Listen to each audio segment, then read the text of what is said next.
Shabbat Shalom, Israel. Happy to be here today. Hope you're having a great Shabbat. We'll be live in just a little bit.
As Rebekah always says when talking about the biblical feasts, It's a dance with Elohim. Get on the dance floor, people.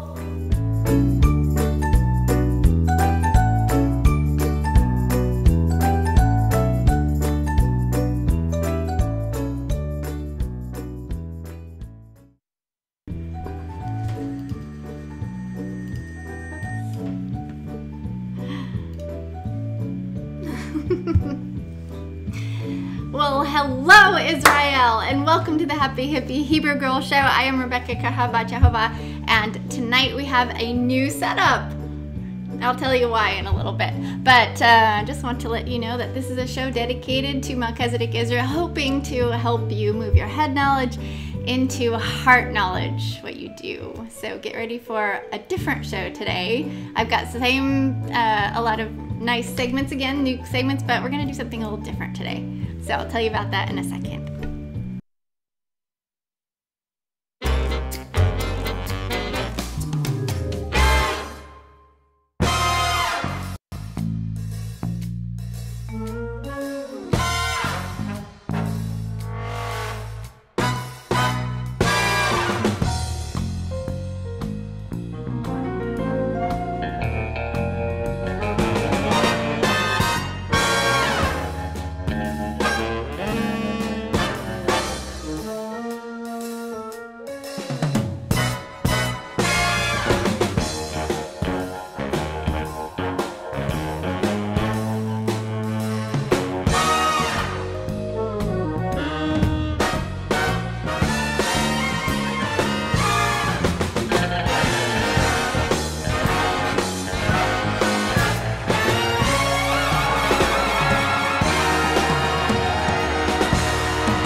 Hello, and this is let me get my notes.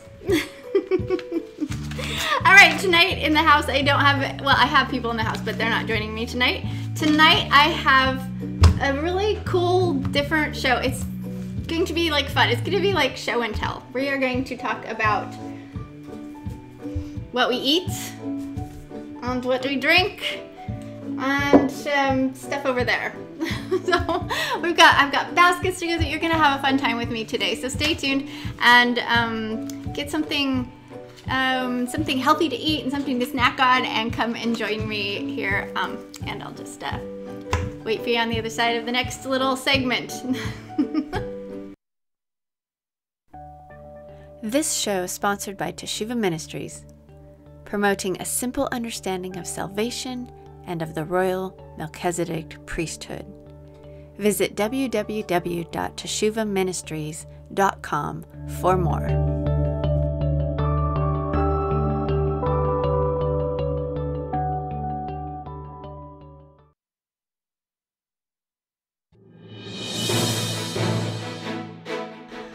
Good evening and welcome to the newsroom. I am Rebekah Teshuvah, and tonight we are going to look at like Father, like Son. How does Yahshua echo the Father?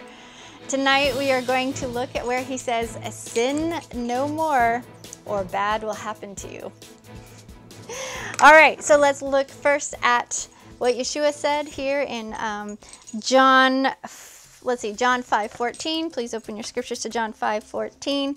He says, afterward, Yahshua found him in the temple and said to him, behold, you are now whole. Sin no more, lest a worse thing come to you. Lest a worse thing come to you. All right, let's look and see what the Father said. Here we go. Oh, you know what? There is another one in here that's super cool as well. We're going to look at Mark 4:25. Mark 4:25 says, he that adheres to the gospel of the kingdom, to him more will be given, but he that does not obey, even what he has been given, will be taken away from him. All right, let's look at where he echoes the Father. We have, you see it in Deuteronomy 28:15, but you also see it in Leviticus 26:18. So let's go ahead and read Leviticus 26:18. He says, if after, this is Yahweh speaking, this is the Father speaking, YHVH, the great I am. If after all this you will not listen to me, I will punish you for your sins 7 times over. That sounds like a lot more bad to me. So if you continue to sin and you don't stop, then more bad will happen to you. So there you have it, more proof that Yahshua, the Son, echoes the Father and does not speak his own words, but speaks the Father's words. Until next time, I am Rebekah Teshuvah.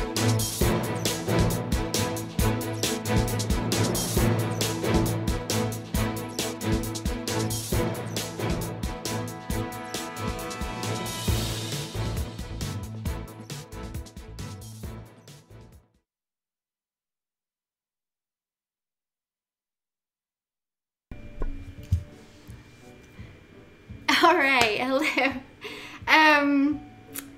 I thought I needed to do something a little different than the regular way we do the show tonight. So I just want to, as I go through the evening here, I'm going to play a segment, and then we're going to do something kind of fun. I'm going to actually continue here I was like,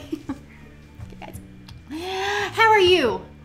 Are you having a good Shabbat? Have you had a good Shabbat? Maybe it's the day later. Maybe it was, maybe it's just ending for you. Maybe it's still going. I hope that you've had a wonderful Shabbat today, a restful day. Last Shabbat was very much under attack, and it was a very hard Shabbat last week. And so this week I decided I was not going to allow Hasatan to play and mess with our Shabbat. So I prayed over our Shabbat fiercely yesterday. Fiercely in the shower, and so we've had a wonderful day. It's been a nice Shabbat ever since, I started praying, and I think prayer is pretty powerful. So YHVH Elohim just invite you here to be with us this evening, and everyone who is watching, I have no idea who is, and I just ask though that you know, and so I ask that your Ruach HaKodesh be with them today and this evening, and may they be filled with your love, and may they have eyes to see and ears to hear. Okay. All right, so okay, I have something that I loved to do. Let me turn this down here. Something that I love to do is note cards. So one thing that I am always doing is I'm always on the computer. I'm always editing. I don't know, this week I edited and finished the Spring Feast Handbook. So it's called the Handbook to the Spring Feast of YHVH.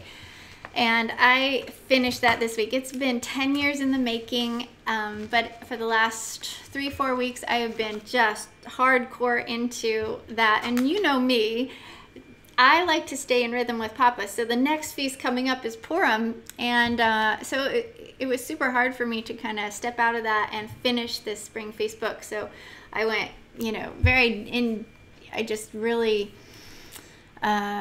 started to get myself into the Spring Feast prior to Purim, and so it's a little bit of a mind thing for me, a mind twister, but I did that all week, and so at the end of the week, I did not feel like getting on the computer and doing more Prezi slides or being in the computer anymore. I thought I was just going to go crazy and mad. I felt really hollow inside. I think anybody who works on the computer a lot will understand, or graphics or commercial art, or just if you're on the computer a lot in cyberspace, you will understand how what I mean is, like, inside you feel somewhat hollow and you're just kind of gasping for a breath. You just want away from the computer so bad.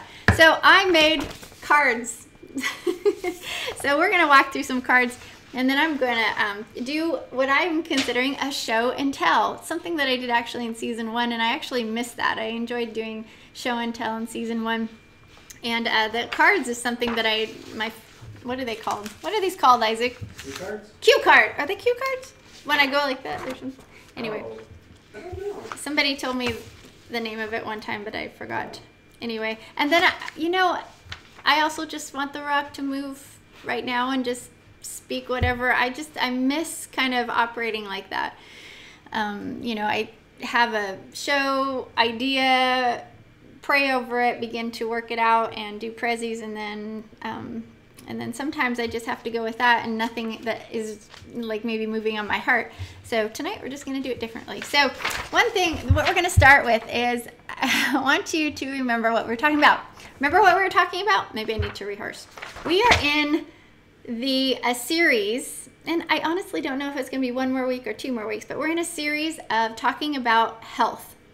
And the reason why we're talking about health is because as Melchizedek priests, we need to be taking care of the temple.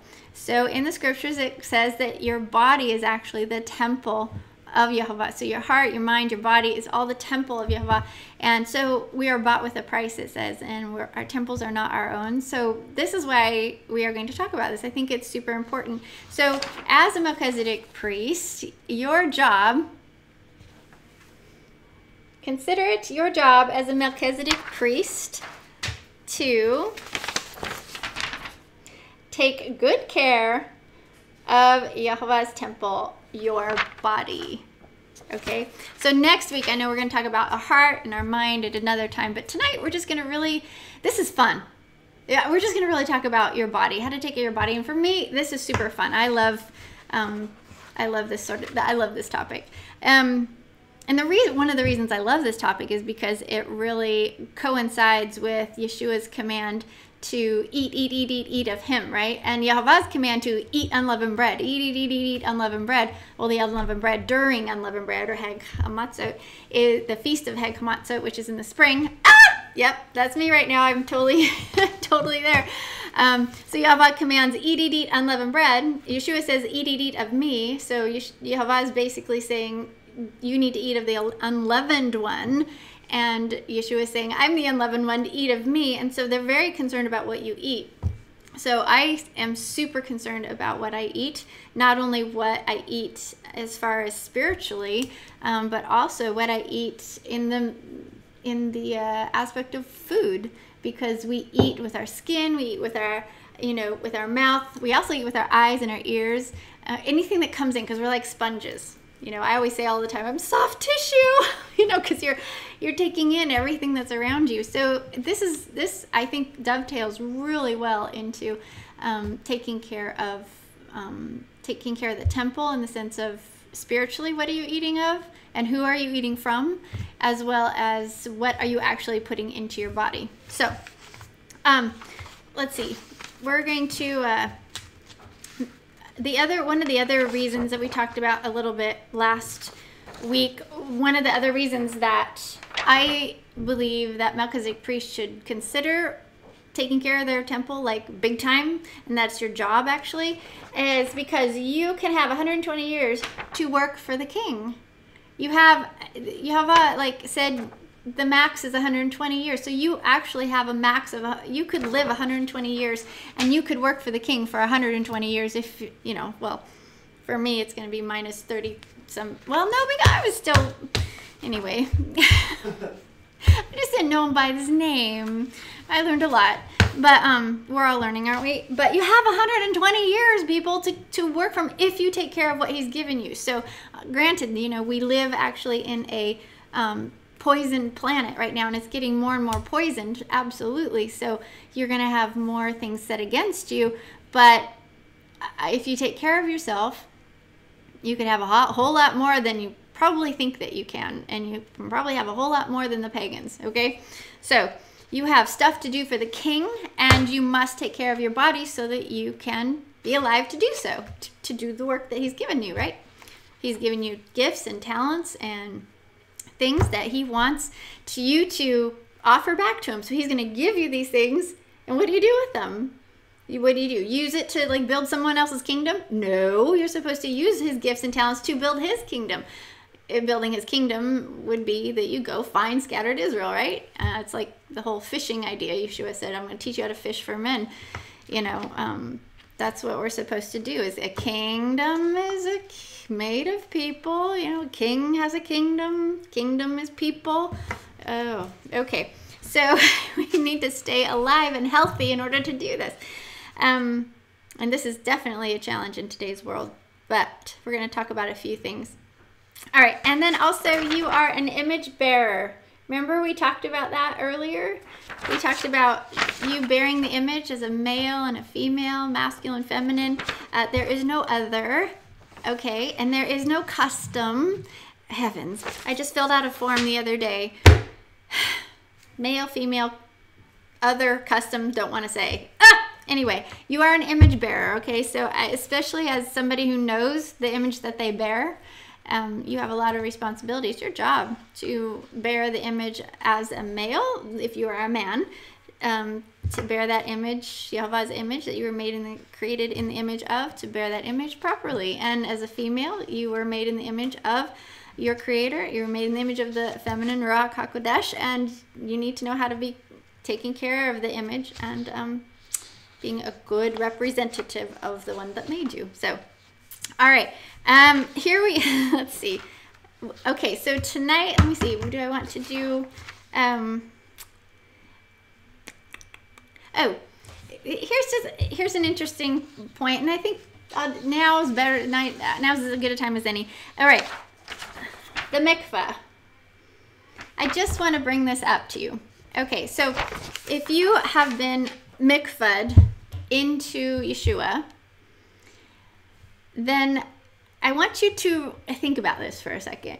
And this is Isaac. With Isaac, he's sitting over there. What Isaac always says is like, "You did already," kind of thing. And I think it's profound in that when you go into a mikvah, the whole idea is that you die to Yahshua. You die with him, right? You die with him. So if it wasn't for the work of Yahshua resurrecting from the dead, if he had never resurrected, you'd be dead. There's no hope, okay? But he resurrected. So the idea is you go into the water, you die with him, you die to everything, you die, and then because he lives, because he resurrected, now you resurrect with him. So the moment that you come up out of the mikvah and you're gasping for breath, which, you know, if you really go into a mikvah with the thought, I'm dying, and then the only reason you get to come back up is because of the work that Yahshua has done, and you come up and you gasp for breath, you realize that the only reason that you're breathing is because of his work. And so pretty much from there on out, you owe him everything.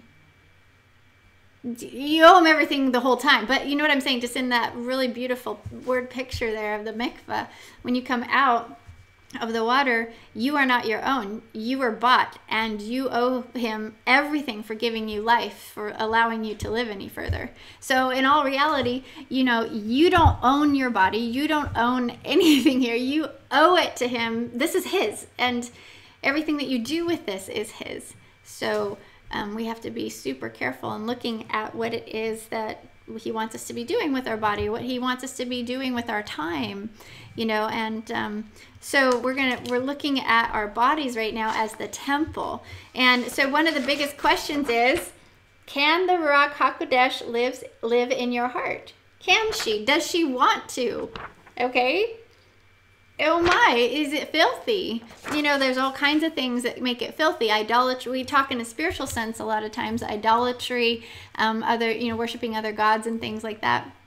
Which, if you have idolatry in your heart, then she's not going to live there. She can't live there. Look,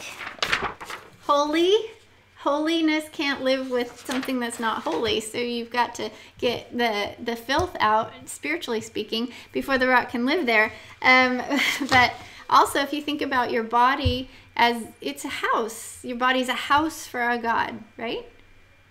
Right. Can I get everybody to say right? Yeah, your house. Yeah, thank you. Your body is a house for a God.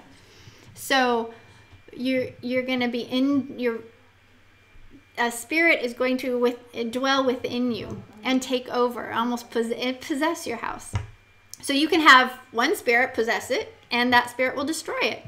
You can have Yahweh's spirit, the Ruach HaKodesh, live in it, and she's going to give you life. And so if your body isn't your own, and your body is the temple, as in where the Ruach HaKodesh wants to live, then we need to clean this up.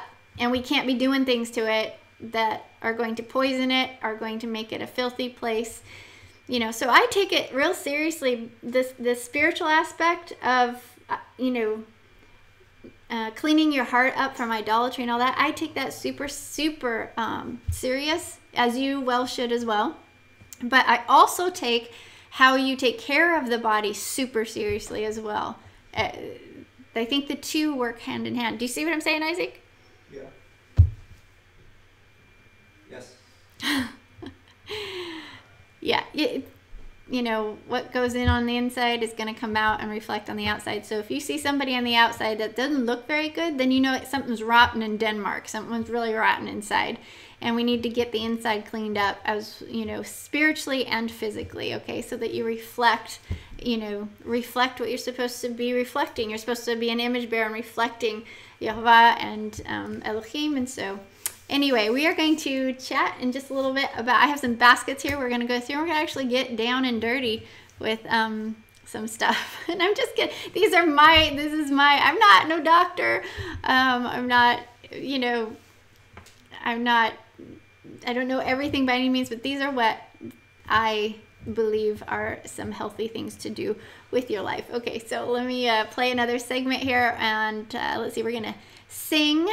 Yes, we're gonna sing. And I don't have any Israel travel tips for you, travel tips, but let's do some song service.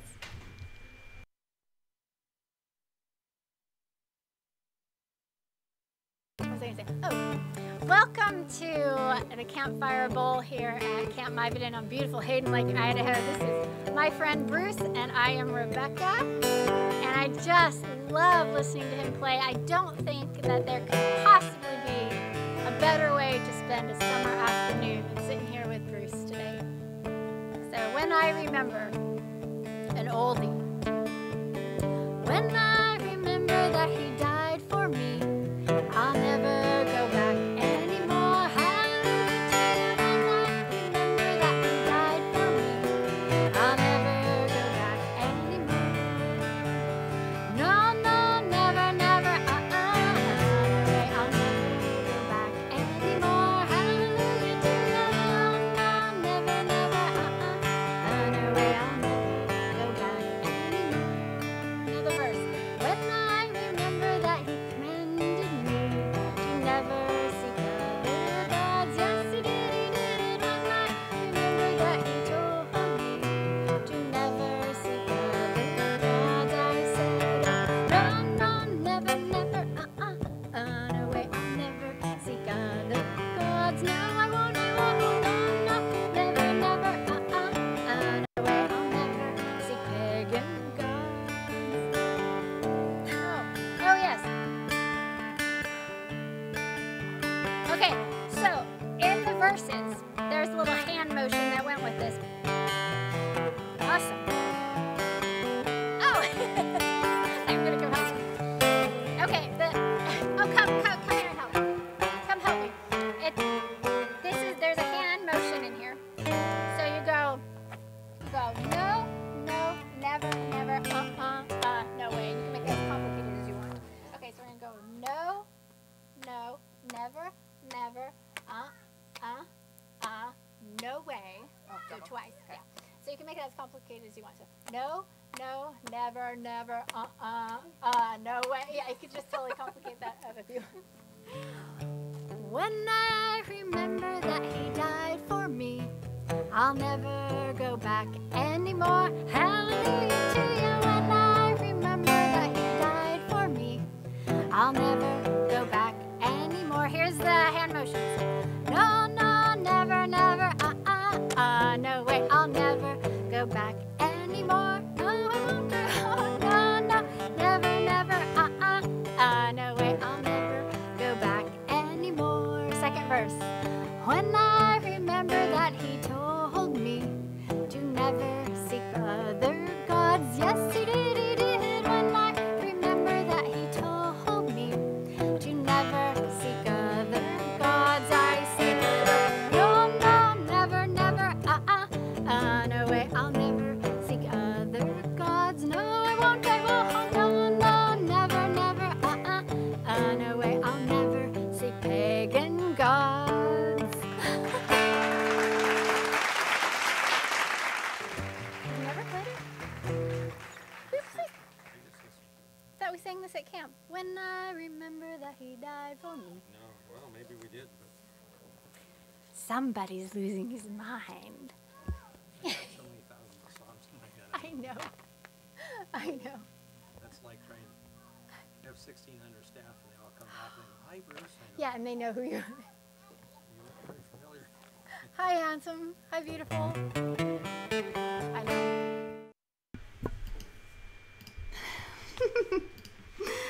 Okay, just so you know, I hope you heard those lyrics in there. They're super cool. When I remember that he told me to never seek other gods, I said, or no, I won't.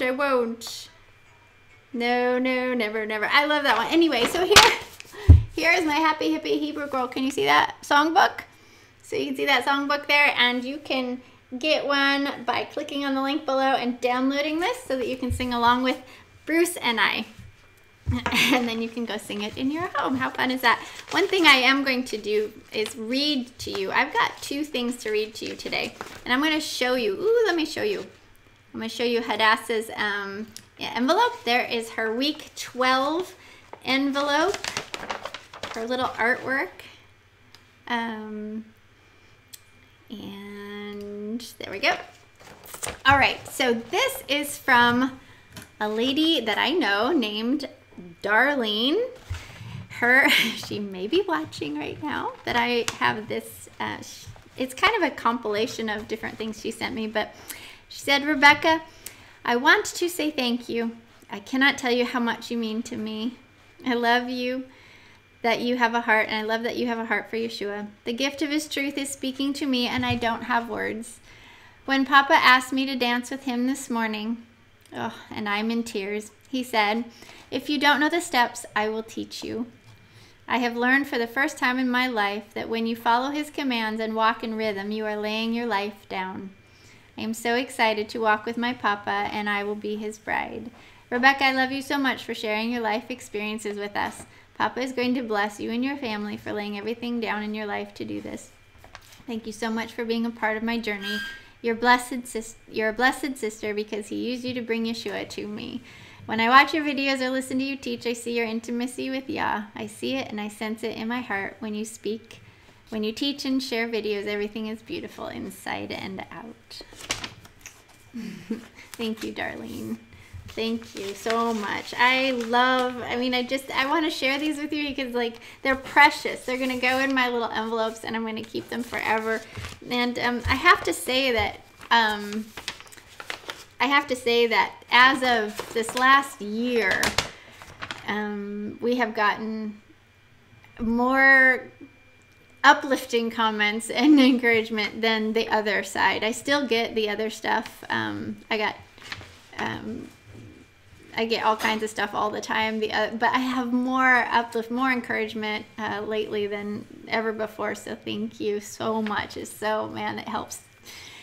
helps us go on for sure. Okay, I have to share this other one with you. This one I got just this week.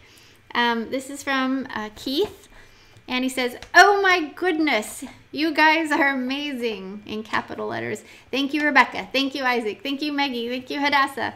I have learned so much since I stumbled upon your videos less than 30 days ago. Thank you so much, and shalom. So he reached out to us through our website contact info page. So thank you. Thank you, Keith, for sharing what our work has done for you. It just means a lot to me. Okay, so here we go. I got a couple things for you here, and then I think I have 2 more segments for you. But here is my Rebekah's top 10 health habits. Okay. All right, Isaac. What's the first one? Okay. No. Yes, but sleep. Sleep is number 1. Okay. So sleep is so important. Actually, will somebody get me that magazine that's underneath the Shabbat cabinet right there? I think it's there on the top. So, thank you very much. Sleep is super important. I like that. I got this magazine on sleep, and I've known some of this, but it blew me away. Some of the things that I didn't know. So, some things that just come to mind. One of the things that I just want to back up here for a second. When the girls were really little, I knew that sleep was going to be a big thing, and so I did not let my children sleep with me. They slept in their own bed.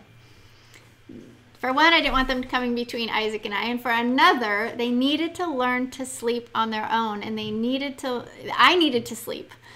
And with them in the bed, I was going to be a horrible mom if I wasn't allowed to sleep. So I'll never forget one time. I'll tell you this story. I'll never forget, Maggie was 13 weeks old, and we hadn't trained her yet to sleep on her own. For some reason, she just, it didn't come naturally to her to sleep through the night. Maggie, do you sleep through the night now? Yes. Oh, good. She's right there. So I remember getting a book from a friend. I honestly can't remember if it was Heidi or I don't remember who gave me the book, but she gave me the book, and there was a formula in it to get your kid to sleep. And I will never forget. One of the ways that it told you to do this is you had to help the child, the baby, learn the stimuli that was going to help them fall asleep. So that it kind of gave them a cue that now was the time to sleep. So I will never forget how Maggie was in the crib. We were sleeping. She decides it's time to wake up and start screaming, blah, blah, blah. And of course, we're exhausted. And Isaac and I said, okay, we're going to do this formula in the book. So we turn all the lights on in the house. Isaac sits on the couch with a timer, and I open the door into the bedroom where Maggie is in her crib, and I like to say, I don't pick her up, but I'm like, Maggie, it's okay, I'm right here, it's gonna be okay, go to sleep, night night. I'd rub her back a little bit, and then I would turn around and I walk out, and she's screaming because she wants me, she wants to eat, she wants all this jazz, and I know she can handle this, but anyway, I close the door, and I'm just sitting, I turn around, and I put my back against the door, and I'm like, okay. And Isaac starts to count, and he's got the timer, and he's like, okay, 30 seconds, Rebekah. And so he's like, 30 seconds, just wait 30 seconds before you go back in. I'm like, because my kid's screaming in there, and all I want to do is fix it, right? It's my first kid. And so he's like, 30 seconds. And then he's like, okay, go. And so then I open the door and I run in. I'm like, okay, Maggie, it's okay. I don't pick her up. I'm like, it's okay. I love you. It's all right. I'm right here. And then I do that again, come back out. And it's dark in her room, by the way. It's dark in her room, but it's light out there. It's time to go to bed, Maggie. So I come out, shut the door, and I'm back with it. My back is to the door, and I'm like just biting my nails. I'm like, okay. And she's screaming. Isaac's got the counter, and it goes 1 minute this time. So I go back in and do it again. Come back out. Next time it's 1.5 minutes. Go back in, come back out, 2 minutes. And pretty soon, after I think it was 5-10 minutes, waiting between, she finally would start going, instead of like screaming the whole time. Pretty soon she thought, well, maybe mom's going to come back in, And I literally, within just a few days, I think it was 1 week, right, Isaac, that we did that? And she went to sleep, slept like a baby on her own.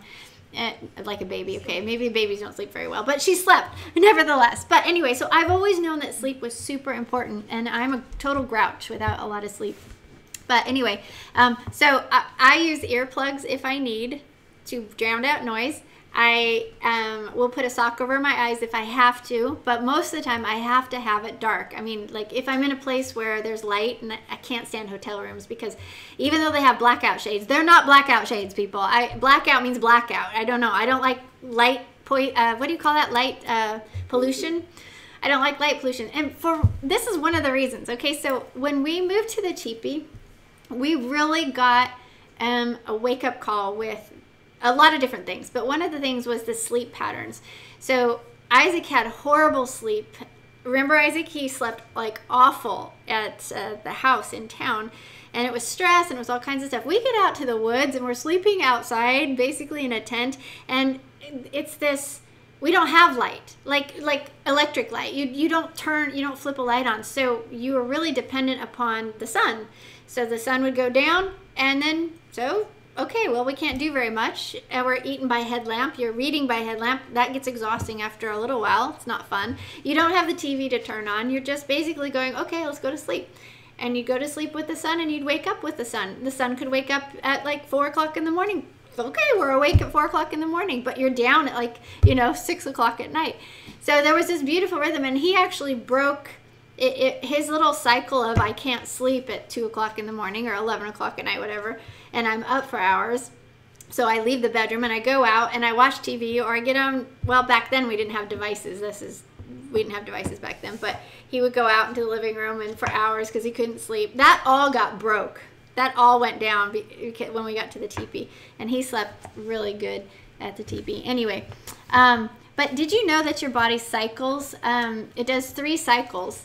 It goes through a light phase, and then it goes through the middle phase there, and then a REM phase. And it takes about 90 minutes to do those cycles. And you actually cycle throughout the night.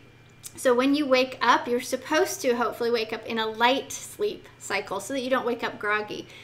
So anyway, sleep is so important. I fly out of bed in the morning most of the time because for some I've set this an internal alarm, so I don't wake up to an alarm clock. I hate alarm clocks. That will wake you up in a REM sleep. Bad news. Bad news. For one, it's hard on your body. For another, you wake up groggy and stuff. So the more cycles of those you get, the better. Although you don't want too many. Like this was really cool. This article was talking about how if you have too many of those cycles, then it's not good. So anyway, so this is sleep is super important, and that cover what I wanted to cover was sleep. Why is it important for your health? Why is it important for your health? Because during those cycles, actually, oh, this is interesting. During the cycles that you go through, those 3 cycles throughout the night, so you do 90 minutes of the 3 cycles, and you do another 90 minutes of those 3 cycles, and you keep doing that every single time. Your body's actually cleaning itself out, and when you lay down flat, your fluids in your body are no longer traveling up and down against gravity. Now they're flat, and now you're flat, so that all the fluids can go back and forth more easily. You also there is something that happens in your brain where it actually collects gunk in different spots, which actually, when it collects too much, it causes Alzheimer's. There's all kinds of stuff there going on, but your body actually goes in during sleep time and cleans that junk out, like a physical sort of junk, like an actual tangible material. It'll go clean it out. And if you don't have enough sleep, your body's not doing that. And so you're just putting yourself at a very disadvantage by not getting enough sleep. So I grew up going to bed. I grew up with the understanding that for every hour you sleep before 10 o'clock, it's like 2 hours. I don't know if that's totally true, but I grew up with like sleep being a big issue in my family. So I remember going to family reunions as a little girl at Flo's house, and my parents, all the cousins and everything would be in the living room, and they'll be laughing and playing and stuff, and it might have been 9:30 or 10 o'clock as a little girl. My parents would take me all by the hand all the way to the back of the house. I'll never forget Aunt Flo's back room in the house had all her art stuff everywhere. It had patches, quilt patches and everything, and there was a bed in there. And my parents would put me in bed there, and then they would go out and be with the family, and I had to go to sleep. My sister and I had to go to sleep. So it's always been a big deal, but I really appreciate that because it really helped with I think sleep is it's your beauty sleep. It's when you get rejuvenated and stuff. And I took a beating. I've taken a beating with sleep in the sense of at college. I took a beating with sleep, and I think we all have when we're in college and in school, right?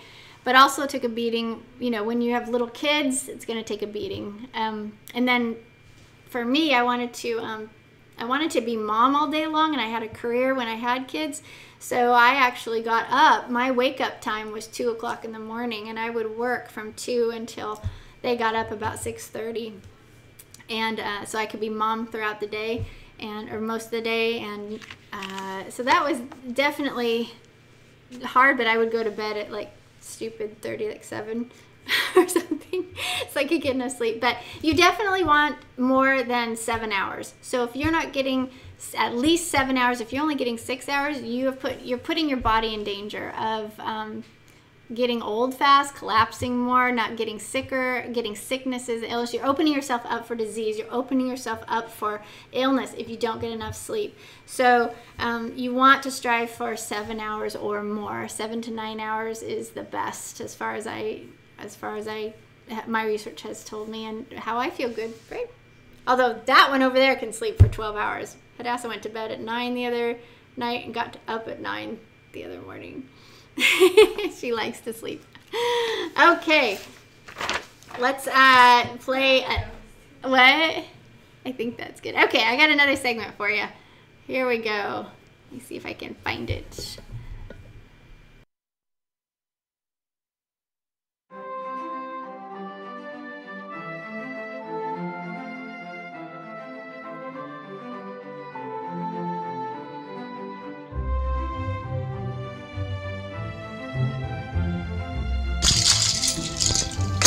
Oh, hello. that? Do you like recorders? I can't play a recorder. Hi! Well, welcome to my storage unit. Yeah, what brings you here today? You surprised me. Oh, what was that? What? You want me to tell you a story?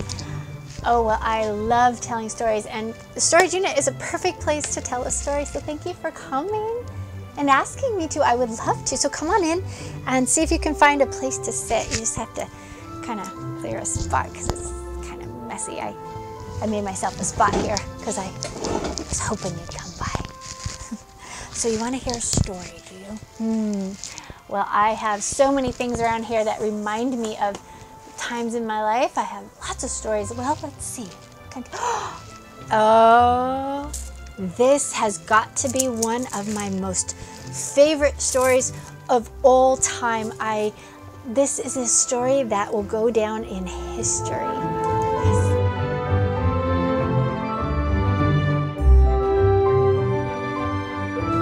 Okay, so you're listening. This is a super, super wonderful story. This has got, out of all the stories that I have all the stories that I have to tell, this is my favorite story. So this is a bag that I got in Jerusalem last year when we went for Sukkot, and I got it at a certain place. I'm going to tell you about that place in a moment. And in the bag, I put some Israeli money so that I could remember, actually, so I could go to Israel next time with some money. This is super fun. I like shekels. They feel good. But this is where I keep this, just kind of keep it in here as a remembrance of my time in Israel. But this bag, this Jerusalem bag, I got at what's called the Garden Tomb. Now, as I like to do with every story, right? I like to start it by saying, once upon a time, a long, long time ago. And today, I'm going to use that phrase. It was a very long time ago. So, once upon a time, a very, very long time ago, there lived a little boy who grew up to be our Messiah. Yes, our Messiah, Yahshua. He lived in Israel a long, long time ago. So, wow, a long, long time ago, Yahshua lived here, and he walked among us, and he paid the sacrifice, the once for all time sacrifice for everyone. And there is a certain location in Israel that has the place where he was crucified, where he was sacrificed, and the place where he laid in the grave for 3 days and 3 nights and didn't go anywhere. He just laid in the grave, was prepared by his Father for us to eat of, and where he rose, where he broke out of that tomb, and the grave couldn't hold him anymore. So there is a very, very special location where all of this happened.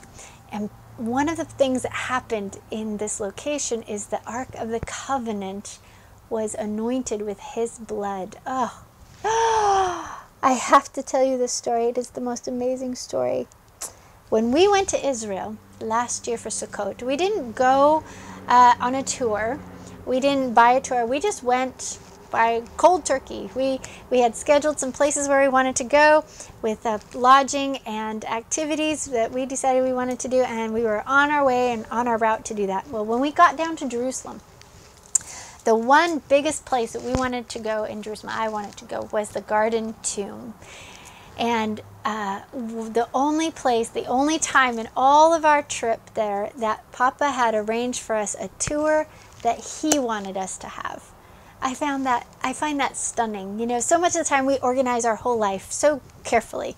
Like, I'm going to organize this, I'm going to plan this, and this is what I'm going to do, and this and this and this. And he's like, you know what? If you just walked with me, I have some really great things in store for you. I tell this to my children all the time. I don't want to go to town with you. I don't want to do this with you. I'm like, I look at them and I'm like, isn't coming with mommy pretty cool? Like, I can surprise them with wonderful things. We can go out to eat. We can go get an ice cream cone. We can go get a Jamba Juice. We can go for a walk. We can go see a friend. I mean, you never know what mama's going to throw at you when you come with her. So we came with Papa, and we let him take us on this tour. Had no idea this tour was going to happen. So let me tell you. The Garden Tomb is in somewhat of a dangerous location. It is in outside the Muslim quarter, so it's outside of the Damascus Gate. And the garden tomb was a little difficult to get to for us newbies. It was a little scary trying to find parking and then walking to it. And I really felt like I was feeling a lot of the heavenly conflict there. I felt a lot of spiritual warfare going on, and in that quarter it's super dirty, and it's just a bad place. And the people there are it's not a good place. So, but I wanted to go to the garden tomb so bad. And it was really nice to see that there was Israeli forces there that were kind of guarding the tomb area. So we went down, got a place to park, and paid our parking fee and started walking down to the garden tomb and go into the garden tomb. And we looked around for a while. It was really cool. But there was one spot where we knew that Michael Rood had been preaching from, where he and a whole bunch of other people, Ron Wyatt, believed that Yahshua was crucified, and there in the garden tomb. So if you go to Israel and you are part of tours and stuff, they most likely will take you to places that they ordained that Yahshua died. But he didn't die in the places that they talk about. He died here, and he was crucified here in this garden. And there's so much proof that this was the place. Well, so wild, because we couldn't find this place in the garden tomb area. So it's a little park, and you walk on these little streets, little paths, and you can go see the skull, and you can go see the garden tomb, and really nice little areas to walk. But we knew that there was a place in this video we saw that Michael Rood was preaching from, where he was talking about the scar.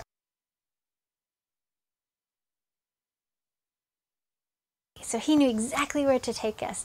So he said, "Follow me." And we followed him down to an area where we had passed this area for a lot. We had kept passing this area, and he brought us down into this little picnic area, and it had a wooden floor, and it had like a structure over the top and it was kind of, it looked like it was temporary. It looked like something that could be moved. And so we were sitting there and looking at the wall, and he's trying to tell us exactly what we know from what we heard on the YouTube video. He's trying to tell us that this is the wall where he was crucified. And all of a sudden, I heard from behind me a man say something about Ron Wyatt. And I flipped around and I said, "You know Ron Wyatt?" And there were two men standing there, or sitting there. And he says, "Yeah, in fact, I have come here for 20 years. I knew Ron Wyatt, and I watched some of the archaeological dig that happened right here." And I went, oh, my eyes got so wide. And this man and his friend, the man was from the USA, and the other man was from Sweden, and they both got up and started to tell us about the archaeological dig and why the structure was put there, and where Yahshua died, and the fact that the Ark of the Covenant was right under us. Yeshua's blood had to anoint that ark, and on the right hand side, and how perfectly it lined up. And he is like revealing all this wonderful just truth, and we've studied it, we knew it, but not until you actually are right there and you're hearing someone who was there watching the whole thing unfold. It was the most amazing tour that Papa ever gave us, to send us these two men. And these two men were tall, and they were kind of big, and we're like so excited to have this time to interact with them and have them teach us. And then we wanted to go down to the Damascus Gate. Near the Damascus Gate was Zedekiah's tunnel, where Ron Wyatt found the tunnel in Solomon's tunnels. He found the tunnel, the way into the Ark of the Covenant.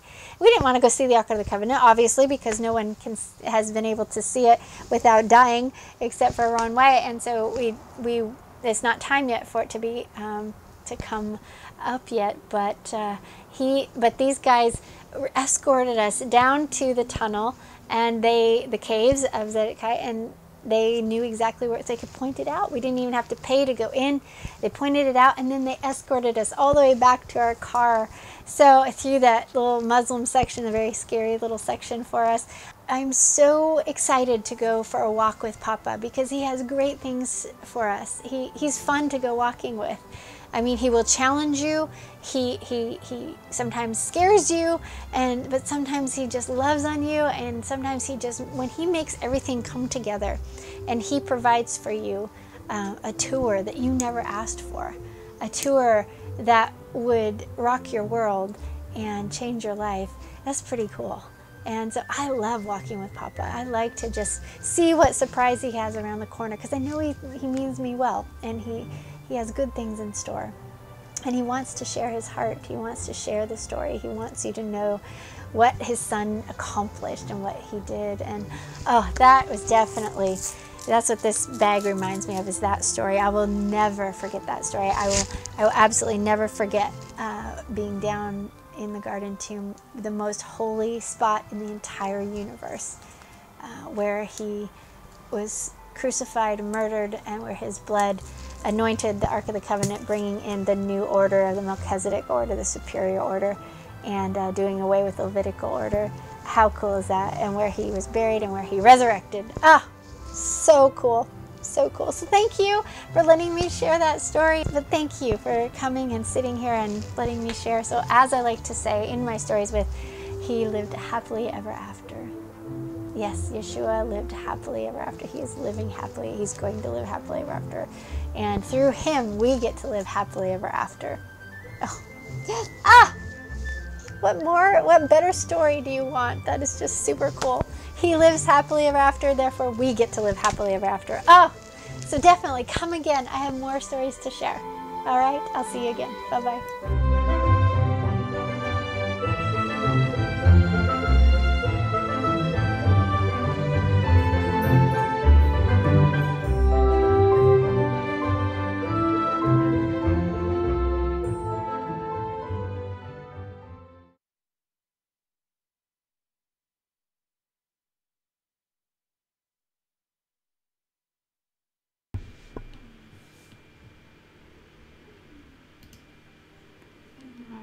Let me see where this, oh, there we go. Good story. Absolutely great story. That's what that is. Okay, so good. I'm glad you stayed and listened for that story. It's a good one. Okay, so we're going to go on with a few more things. These are my top 10. My second, so my first one was sleep. My second health habit is clean water to drink. Clean water. Okay, so actually, okay, so I've got a couple things here to show you. For one, my show and tell today, clean water to drink. All right, so we learned that obviously glass is the best thing to have water in, to hold water for, you know, if you're gonna, for drinking. And when you drink, the best thing is stainless steel or glass. So this is my water bottle, and we have lots of these that are full of clean water. Now we get water different times in our lives. We've had different kinds of water. Well water, we've had well water, and it's been amazing. We love well water. It has some minerals in it that you need, but also it's just, if it's filtered a little bit, it's great, but it's just, it's free and it's straight from the earth. It's awesome. It's not touched by man, which is really cool. Sometimes we haven't been able to do that, and so we get water at like the natural food store. They have a big filtration system, so you just put this on under and then you can fill it. And we go through a ton of these. So I have, I don't know, how many of these do I have? Maybe 15, 10, 15.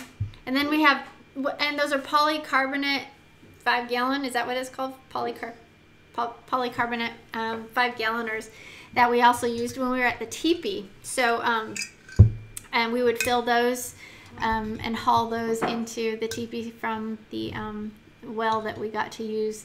Another thing I wanted to just share about water is that obviously water is super important because you're made up of water. I think you're 70% water or something, and you need water to clean your body. So the water actually takes impurities out of you, which is super important. So if you're not drinking water, that's a really big problem. You need to drink water.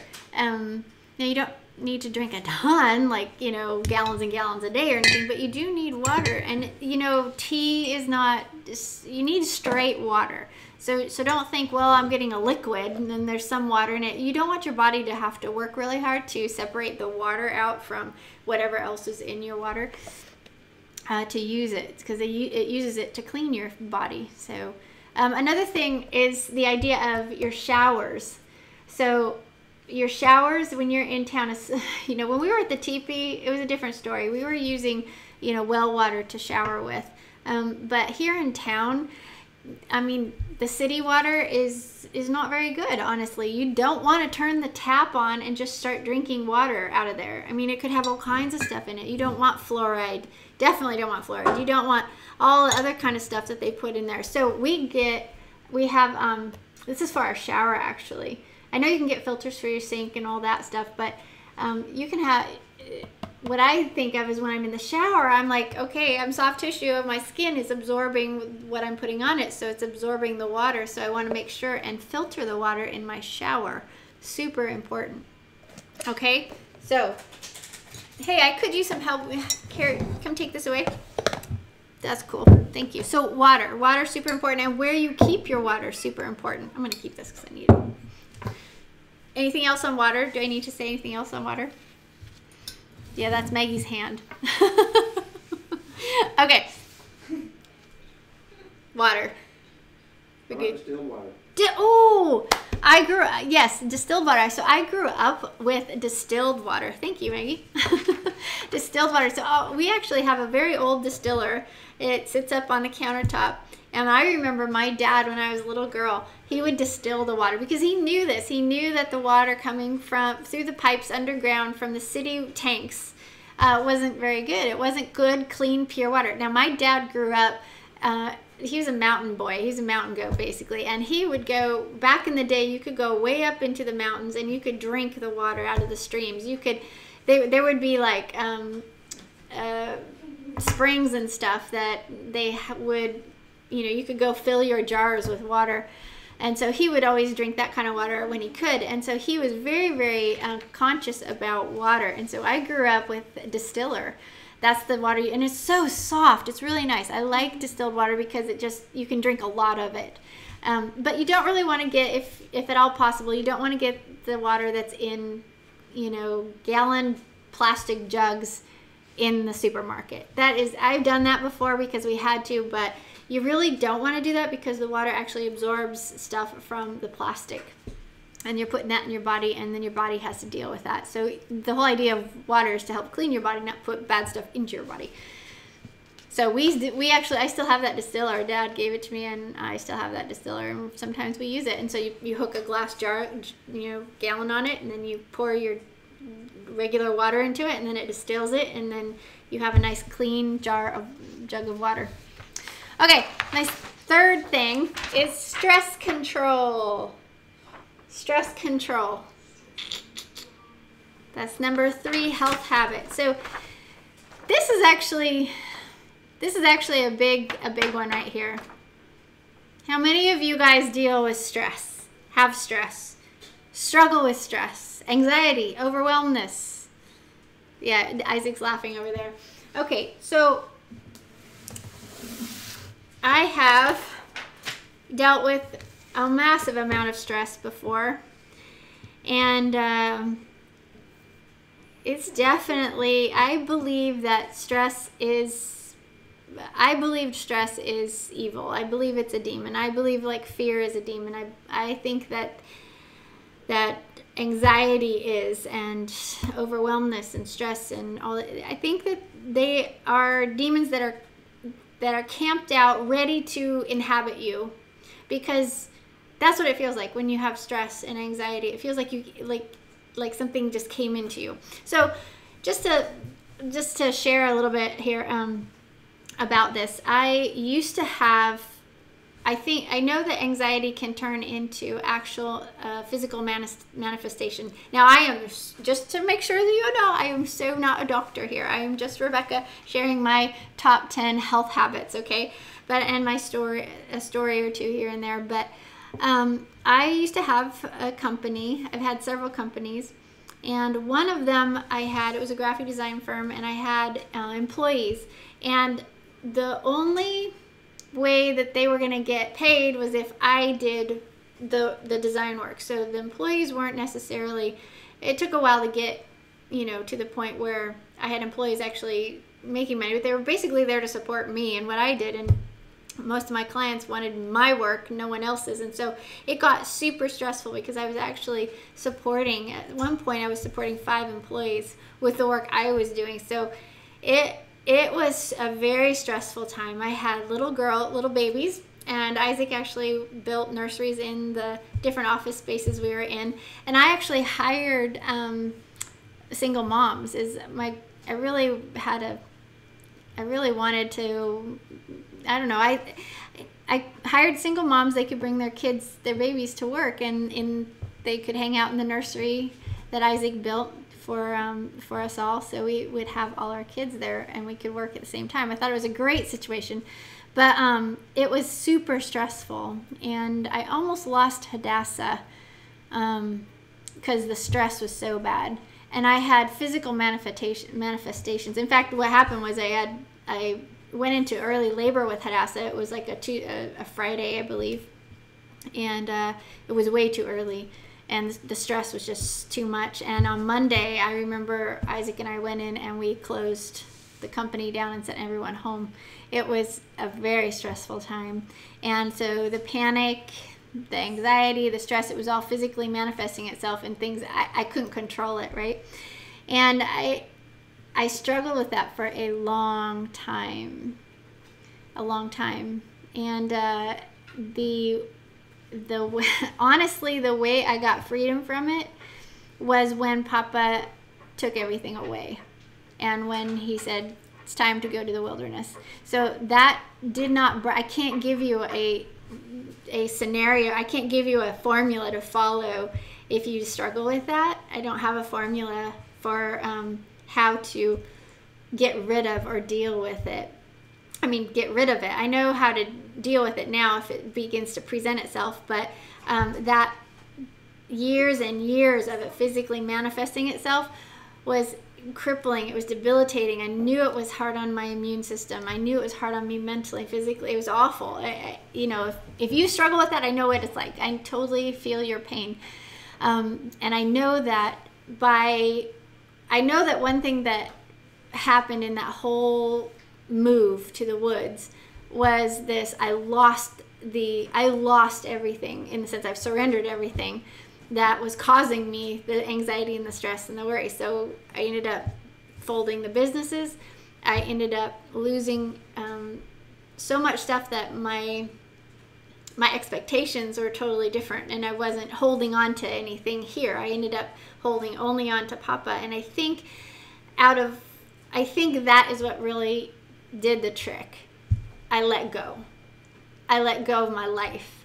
I think before I was holding on so tightly to, what I had spent so long creating with my business Ink Time, and what I was trying to do I was trying to do this good work for the King, I was holding on so tightly, and we were trying to not lose our house and all this other jazz, and it was the moment when I let go.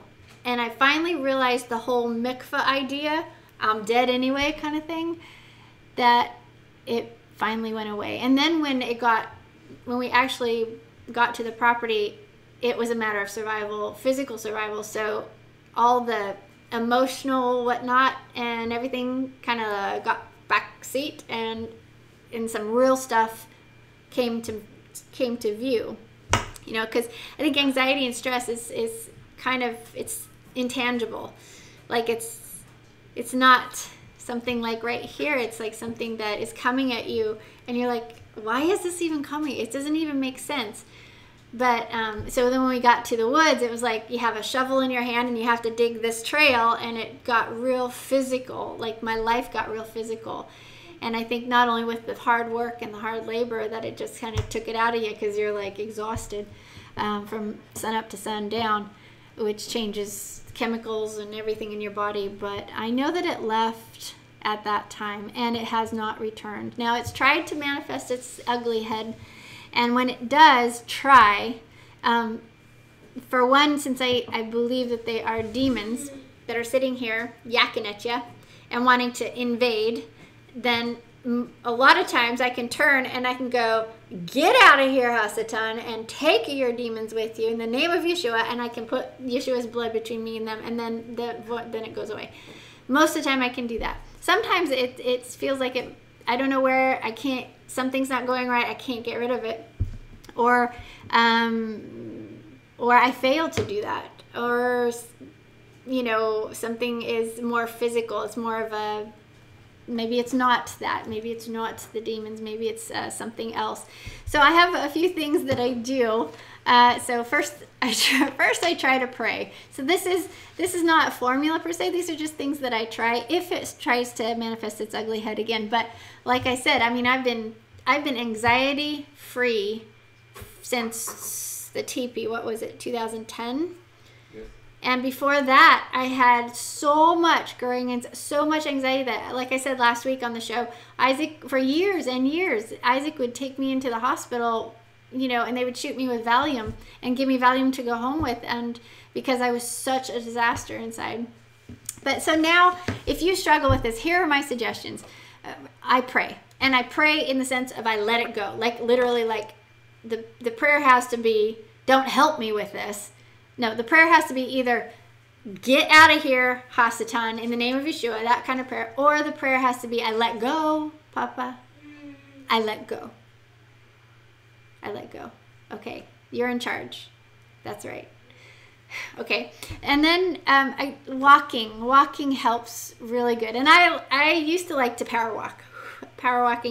Walking is good. Probably if you're into sports, that would be probably good too. But there's also something that I've learned is breathology.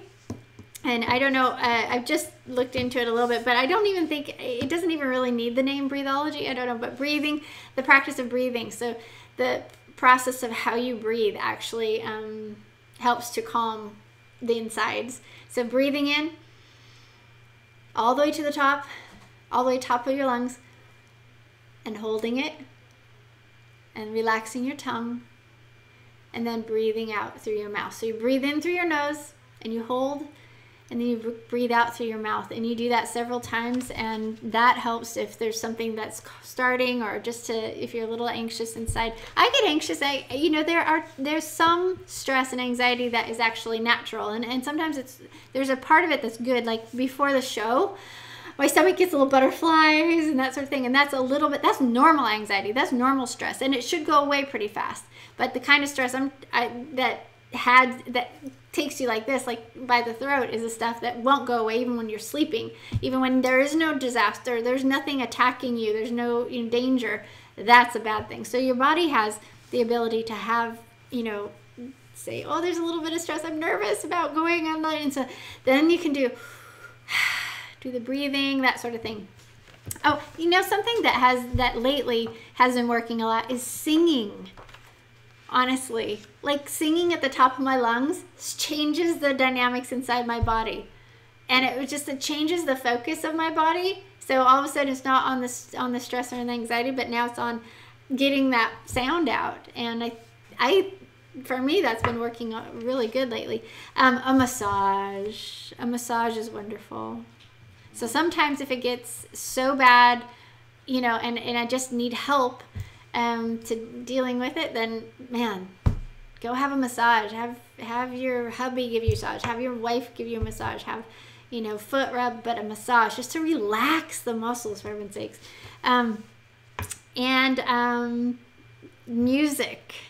Music will do it. Like sometimes if I really need, I will put on a real powerful song, put it in my, not just calming, so sometimes calming music will do it too, but a real powerful song with my earbuds, and just focusing on the song. And most of the time it's something that's going to lift my eyes to Papa, that will just break me out of whatever's starting.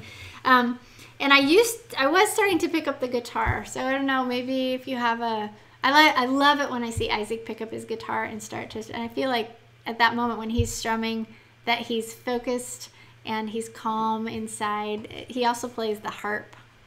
I love it when he plays the harp. The harp is cool. And then one of my last suggestions is you know, every once in a while you just have to watch a good show.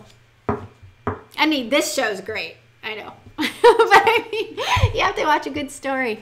So like the other night, Hadassah and I was like, just feeling it rise a little bit. So Hadassah and I stopped everything and we got something to eat and we sat down in front of the Waltons. I love the Waltons. The Waltons reminds me of my childhood. My dad would tape the Waltons. Oh my gosh. Back in the 70s, he would put a recorder on top of the TV with a little fish hook over with a little recording mic onto a tape. You know, what do they call it? Reel to reel? No, not a reel to reel. Just a cassette tape. There you go. And he would tape that. And then so when we would go on long trips or even when we were camping, at night or something, he would play. And we would imagine it was Waltons or it was Little House on the Prairie, and he would play that, and we would fall asleep with the story playing. So for me, when I play the Waltons and I hear that music, I'm like, I'm back home. And something about it. Okay, and another thing is lavender. Lavender oils is that smell. So I have it going in the house, the diffusing. So lavender is awesome. I put it on my palms and just breathe in like Tanis taught me. So also, one more thing. This is super awesome. I don't know if you see it. Can you see that? No. Okay, so this is actually CBD chocolate. So you can use CBD oils or CBD chocolate, and that will also help to break whatever's starting to happen that is actually happening in your body. So I wanted to share that. And that's a big one, I think, is stress control. So that's a really big thing because it can inhabit you, as you probably know if you deal with it. It can inhabit you, and it can control you, and it can destroy you. It can make you feel awful. It can keep you up at night and keep you from peace and keep you from shalom. So we got to say no to that. And so first start with commanding it away, and then take it from there, and maybe go live in a tent. Go live in the teepee. Go say, Papa, here I am, jump. There's a lot that has to do with trust, and we're going to talk about that next week, but the trust factor, trusting your Elohim, is huge in that. If you don't trust your Elohim and you think you're all alone, that's big right there, So if you think you're an orphan, if you think you are all alone, and you have the Elohim that you serve isn't going to come through for you, whoo! And you're trying to do it all by yourself. So we'll talk about that next week. Okay. Yeah, you ready for another one? I think I'm gonna play. This next one is. Let me play a segment here for you. Another TM Treasures from Maggie. Hi everyone, and welcome to TM Treasures. So this looks interesting. Is this a restaurant that you have? A restaurant that I have? Yeah. I want a restaurant so bad, and I'm going to have one someday. Yeah. Hadassah and I are going to start a restaurant someday. But no, this is not a menu for my restaurant yet. This is Papa Yahweh's Cafe menu, his restaurant. Mm-hmm. So tell us about this unique menu. It's a very unique menu. Eat and live is what Yahweh says and what Yahshua says all the time. You must eat of Yahshua to live, right? And that's the most important thing about unleavened bread is that we practice eating of Yahshua. And so one of the things that I thought was super important was to teach you and Hadassah how to eat of Yahshua. Because that's so hard to understand how to actually do that. So I got this kind of download from the Ruach, I think it was inspired from Elohim for sure on how to teach you how to eat of Yahshua. So basically it's Papa Yahweh's Cafe menu, and there is going to be like 20 of these by the time I'm done, because this is seriously only the first little part of Yeshua's life here that is recorded. It's like the first 5 chapters of the Gospels. But in here you see there are there's dinner, there's salads, there's desserts and breakfast and sides, and there's lunches and drinks and kiddos meals, and then for the mature. And so basically, you have those. We do that. Hadassah sets this out on the Shabbat table every single Shabbat for us to look at, and she'll say, "Oh, I think I want the slice of He Enjoyed People peach pie." And then if you really want to study about how much he actually enjoyed people, then there's an addendum in here that has all the scriptures that you can look up and read and study him. And the idea is that you get him in you. So what you eat, you become what you eat. So you want to eat of Yahshua. So I love this menu because it is a fun menu to help you learn to eat of Yahshua. And is that why you made it? Of course that's why I made it. I Yeah. made it so you can learn to eat of Yahshua. Perfect. Now, is this mainly for children or adults? Well, actually, it looks like it's just for kids because it's really colorful and it's got a lot of fun things in it. It's got some clip art, but it is also for adults. Absolutely, because there's the study in there, and adults have got to eat of Yahshua, just like the kids need to eat of Yahshua. How would this help someone become a better disciple of Yahshua? Well, Yahshua says that you have to eat of him. He's the bread of life, and you have to eat of him in order to get to the happily ever after, in order to have life. So we've got to figure out how to eat of him. It's super important, and so I think this is a wonderful way that will help people learn to eat of him. It's definitely a good way to teach children and adults how to eat of Yahshua in a fun, visual, yummy way. Yes, and you are a foodie, are you Yes, not? I am. I love food. She loves food, so this is right up her alley.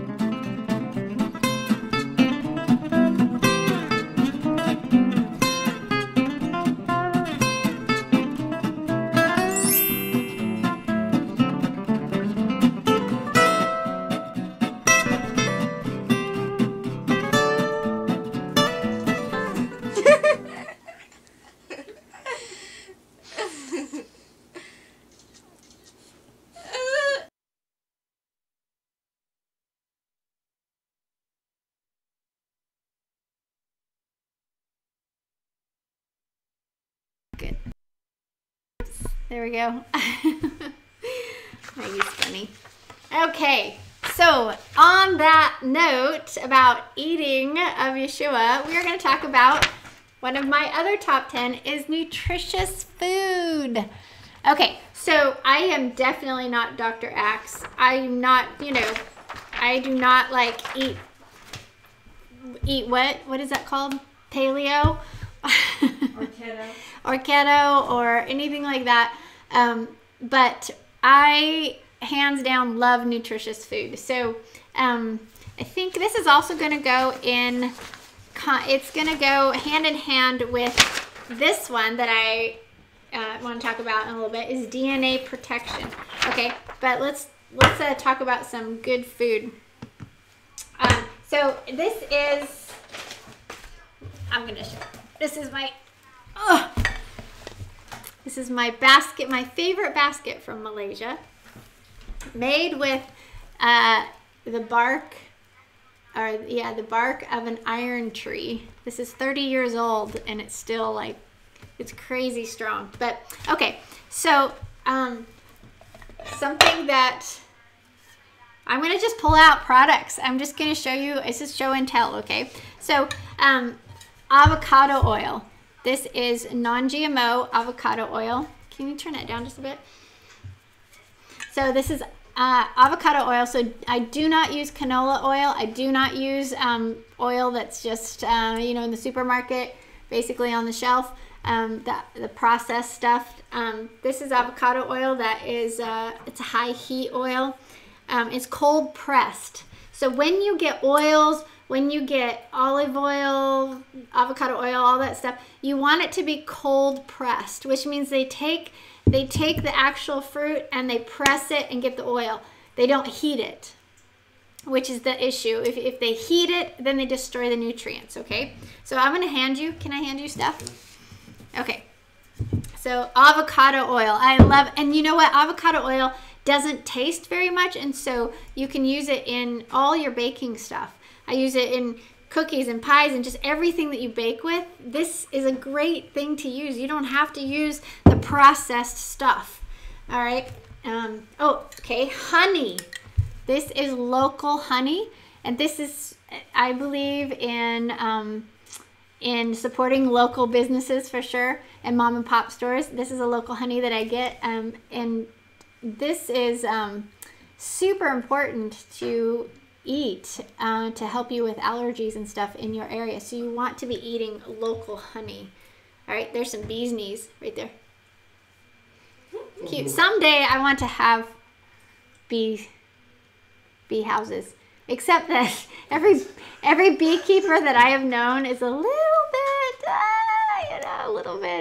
bit funny. And I think it's because they get stung so much. So there we go. Bees. Okay. And then this is what I'm going to pull this out. I'm just going to pull these out right here. Here, I think I can take my basket. So when you look at my closet, my pantry over there, it is full of jars with ingredients in it. I do not have a lot of processed foods. So you do not, my family gets so frustrated sometimes because they can't just open the door of the pantry and find a lot of box stuff to eat. They have to actually make stuff, and that's kind of frustrating on some hand. But yeah, you know, it's like, what do you want? Processed junk food, or do you want to have some quality food? So how many do I have, Maggie? I probably have 25 of these, 20 or 25, something like that. They're full of, like, this one is wild rice, this is blue cornmeal, and, you know, salt, pink Himalayan salt, and then my own canned jars of stuff. But then again, all of these are organic or non-GMO, at least non-GMO. Most of them are organic, which means it's also non-GMO. So organic is like the best. Non-GMO just means that they're not using seeds and that are genetically modified. So GMO stands for genetically modified organisms. So when you eat GMOs, it changes your DNA. Okay, this is how the evil one is getting into you physically these days. It's like it was in the days of Noah, right? They were messing with genetics back then. They're messing with it now. So you have to be super careful about the food that you get and the ingredients. You want to have more ingredients in your kitchens. You want to start cooking is what you want to do. You want to start cooking and baking and stop eating out of a package. Now, I do have some packaged stuff, but it's on the scale of like which one. I have a lot more ingredients than I do processed food. I don't have many processed. Do I have any processed foods in there? I don't have any, do I? I don't think so. All right, so Himalayan pink salt from, I think it's Pakistan. This is the best, right there. There's rice, but so like I said, I have tons of these jars with stuff in it. But one thing I wanted to tell you about for a second was I grew up on a fruit farm, and one of the things that I learned was this rhythm of harvest time. And I'll never forget my parents, I think it was my mom, my grandma, and great-grandma. I remember them, you know, coming together to do harvest time, which is something you don't do anymore. I actually got to do it with a friend a couple times. Emily came over and we made applesauce together, which was super fun. But you don't really do that much anymore these days. I mean, kids probably have no idea how to can a jar of fruit, right? They have no idea how to, hey Maggie, will you dig in there and get me some berries? I want to in my freezer. So it's super sad. People don't know where their food comes from. They don't know, thank you. But I believe in harvest. So during the summer, I am big on when do we need to harvest certain things. So the first thing that comes up is strawberries. And you know, the farm the teepee was actually we called it Strawberry Mountain Farm for a reason, because there was wild strawberries up there when we first got there. But also, we actually brought strawberry plants up there from the house that we ended up losing, and we planted strawberries and they just multiplied. There was just thousands of strawberry plants everywhere, and I had, you know, put them in rows and whatnot, but that was Strawberry Mountain Farm. So we have strawberries, we harvest strawberries every year and we freeze them. You just harvest them and make sure they're organic. If you go pick them from a U-pick, which is what I do, you have to make sure that they don't spray those strawberries. You do not want to be taking a strawberry off the bush and putting it in your mouth if they have sprayed that field. Because what you're going to do is you're going to take and you're going to put chemicals in your mouth. It's crazy. The chemicals that they use to get the strawberries perfectly round, perfect in shape, big and that sort of. If you go to a strawberry field, my friend, and you see every strawberry looks perfect and really beautiful, walk away. You need to go to an organic strawberry field. It will be little ones, big ones, weird ones. They'll look weird. You will see. You will also see a ton of weeds in the rows. Unless they're out there hand picking those weeds out, there's going to be weeds everywhere. And same with grapes, or if you pick from trees like pears and stuff like that. If there's weeds everywhere in the orchard, that's a good sign. That's actually a really good sign. And if all the fruit isn't the same look-alike, you know, if it doesn't have it has some anomalies to it, then you're in a good field, okay? So you want to make sure when you go and you harvest stuff that they're not spraying the fields, okay? Sometimes an organic farm, sometimes a farm will not be listed as organic and they can't call themselves organic because they haven't actually gone through the process of getting organic certified, which is very expensive. But they will tell you, if you ask the farmer, we don't spray, or we do this sort of spray, and there's certain kinds of sprays that are okay. So you just ask. So I can peaches, and I can pears, and I can a ton of applesauce. Applesauce is awesome. Applesauce you can use in all kinds of stuff. We do applesauce on toast, and we do applesauce and berries on toast. It's just, applesauce is really good. And these are blueberries. So you have strawberries, then you have up here. Now, if you're somewhere else across the world, you've got a different growing season. I don't know. But in Idaho, Northwest, you have strawberries. Then right at the end of strawberries, you have raspberries. We go pick raspberries, do the same thing. And then you have blueberries, and then you have huckleberries. Oh my gosh, up here, if you don't have huckleberries where you are, I'm so sorry. I mean, we go into the woods and get berries. And that's cool because they're free. And you can load up. We got so many huckleberries. And then there's blackberries. So you get blackberries in there. And then there is the harvest of the tree fruit, which is, you know, your apples, your peaches, your pears. And we actually drive a long way to get, we go all the way down to Mount Hood, to the base of Mount Hood, to get our pears, peaches, and apples from an organic farm down there. And then we come back and can them. So I freeze, I can, and then you've got grapes. You've got, you know, your grape juice, which this is something I was going to show you. This is our homemade grape juice. One of them. Now this is actually urban gathering. Because we used to get a Concord grape at a vineyard down south in Idaho, and we'd bring a half a ton back. We'd go pick for half a day or a few hours and pick a half a ton and bring it back and can it or jar it for the feast, steam it basically.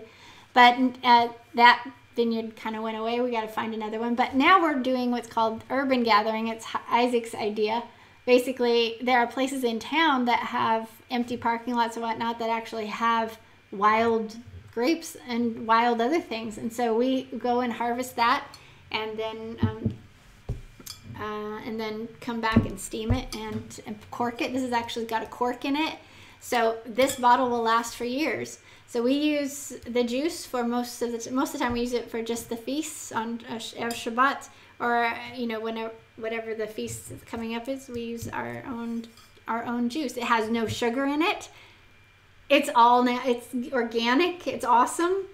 And then one of the other things is morels. We actually harvest morels in the spring as well. So you can put that back in the freezer there. That's Isaac's hands. So olive oil, super good. See how green that is? I don't know if you can see that. See how green that is? That means it's really good olive oil. It's cold pressed olive oil. You want to make sure your olive oil. This is for Shabbat. This is our little Shabbat. I don't know if you can see that well. It's a little Shabbat thing that I found for our olive oil for our Challah. This is actually, here, let me get this. This is homemade bread. How many of you actually make homemade bread? Okay, did you know that there is a feast that Papa says you must make your own bread for? Guess which one? Anybody? Shavuot. Shavuot. He says bring it from your own homes. He says make some bread your wave offering bread and make it from you at your home, as in bring it from your home. So you can't go to the grocery store and get bread for that feast. This is challah. We had braided challah for Shabbat last night, but then I just cut some pieces of challah and let them rise, and we have some nice challah here to snack on. In fact, I'm going to keep that because I think I'll snack on that later. Okay, and then I just wanted to, this is my little basket. Let's see, what do we got? Oh, onions. Super, super good. Onions in everything. Put onions in everything. Put garlic in everything, but make sure they're organic.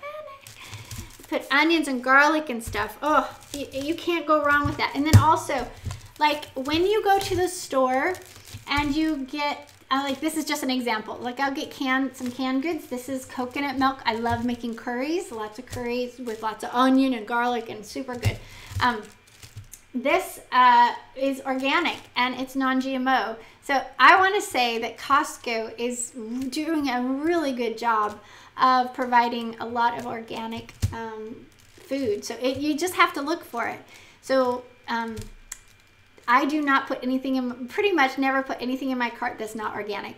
You can go through my house and pretty much everything is organic, non-GMO, because I am doing this, because I'm participating, being very proactive and participating in DNA protection. And it really comes down to every single item that I get and put in my cart. I have to be careful. So Costco's been super cool at providing, I'm gonna go for that, providing some organic food in bulk. I just also want to show you, this is how we live at the teepee. I learned this. Okay, so at the teepee we had issues with bugs and mice and animals and that sort of thing. So I had to put my flours and all my products, all my ingredients into sealed containers. And so now when you look in my closet, this just seems like a duh to me, is I don't get little bags of stuff. Okay, just don't do that. Just, you have a kitchen, you have cupboards, go get some big things. What are these called, Isaac? Containers? Storage containers, thank you very much. Get some good storage containers and get bulk. Okay, bulk is so much cheaper. You can get it through Azure Standard, AZURE Standard. They do a ton of organic stuff that they do over, they come up in big semis, and you'll have a drop, as in they will have your order on the big semi, and you go to where they're dropping it and you pick it up. It's cheaper. Anyway, it's big bulk stuff. And so I have a ton of these in the pantry. This is ingredients. So I have different kinds of flours. I have kamut flour. I have barley flour. I have sprouted flour. I have whole wheat flour. I have white flour. I have all kinds of flours. And then I have things like this. I got beans, and I've got rice, and I've got coconut, and I've got all kinds of bulk stuff. So that means, when we were at the teepee, it's like we knew we weren't going to starve to death because I had beans or I had cornmeal. It might not be fun to eat, but okay. All right, other things that I wanted to show you just real quick. Like look at this. This is stuff from Costco. This is like cacao powder. So it's all about choices. It's all about what you're choosing to put in your cart. And something here I'm going to show you is wine. We're going to talk about wine for just a second. So wine is, okay, so just so you know, Isaac and I, we have a glass of wine once in a great while. And it always revolves, it's always at a feast. So it's either at Erev Shabbat, or New Moon, or a high feast. Okay? And so we are not guzzling by any means. We have, half a glass will be enough for me, kind of thing. But like maybe once a month or so we'll have a glass of wine. But I've always struggled with migraines, and I'm going to talk about that in a minute. But I get a major horrible headache from a regular wine. So you have to if you're like that it's the sulfates in it. So you have to get organic wine, and the organic wine will not have the sulfates in it. So then you can have a more pleasant experience of having a little wine with your dinner during a feast. Okay? All right. So I'm gonna talk about this real quick. I like my basket. And then this. Okay, so coffee. You listening, Isaac? I like it. Isaac loves coffee. So the smell is absolutely lovely. I love the smell of coffee. I used to be a barista back in the, what was that, the 80s? And a different kind of barista at the time. I used to work at the Portland airport. And I worked at a coffee shop. And I would wheel my little coffee cart all the way down the concourse. You could go down the concourse in those days. Go down the concourse and I'd sit there and I'd wait for, at 5 o'clock in the morning, wait for the businessmen to get off the plane. That was my job. And I would pour them their coffee. And so the smell of it kind of reminds me of that time in my life. And it smells really good. But it's super bad for you. Okay? Okay. Let's just get it out. I know. Isaac's like, no, don't tell me that. Okay, so I want you to know that this is documented. This isn't just my opinion, but Dr. Hazim with Well With You and his wife, excuse me. Listening.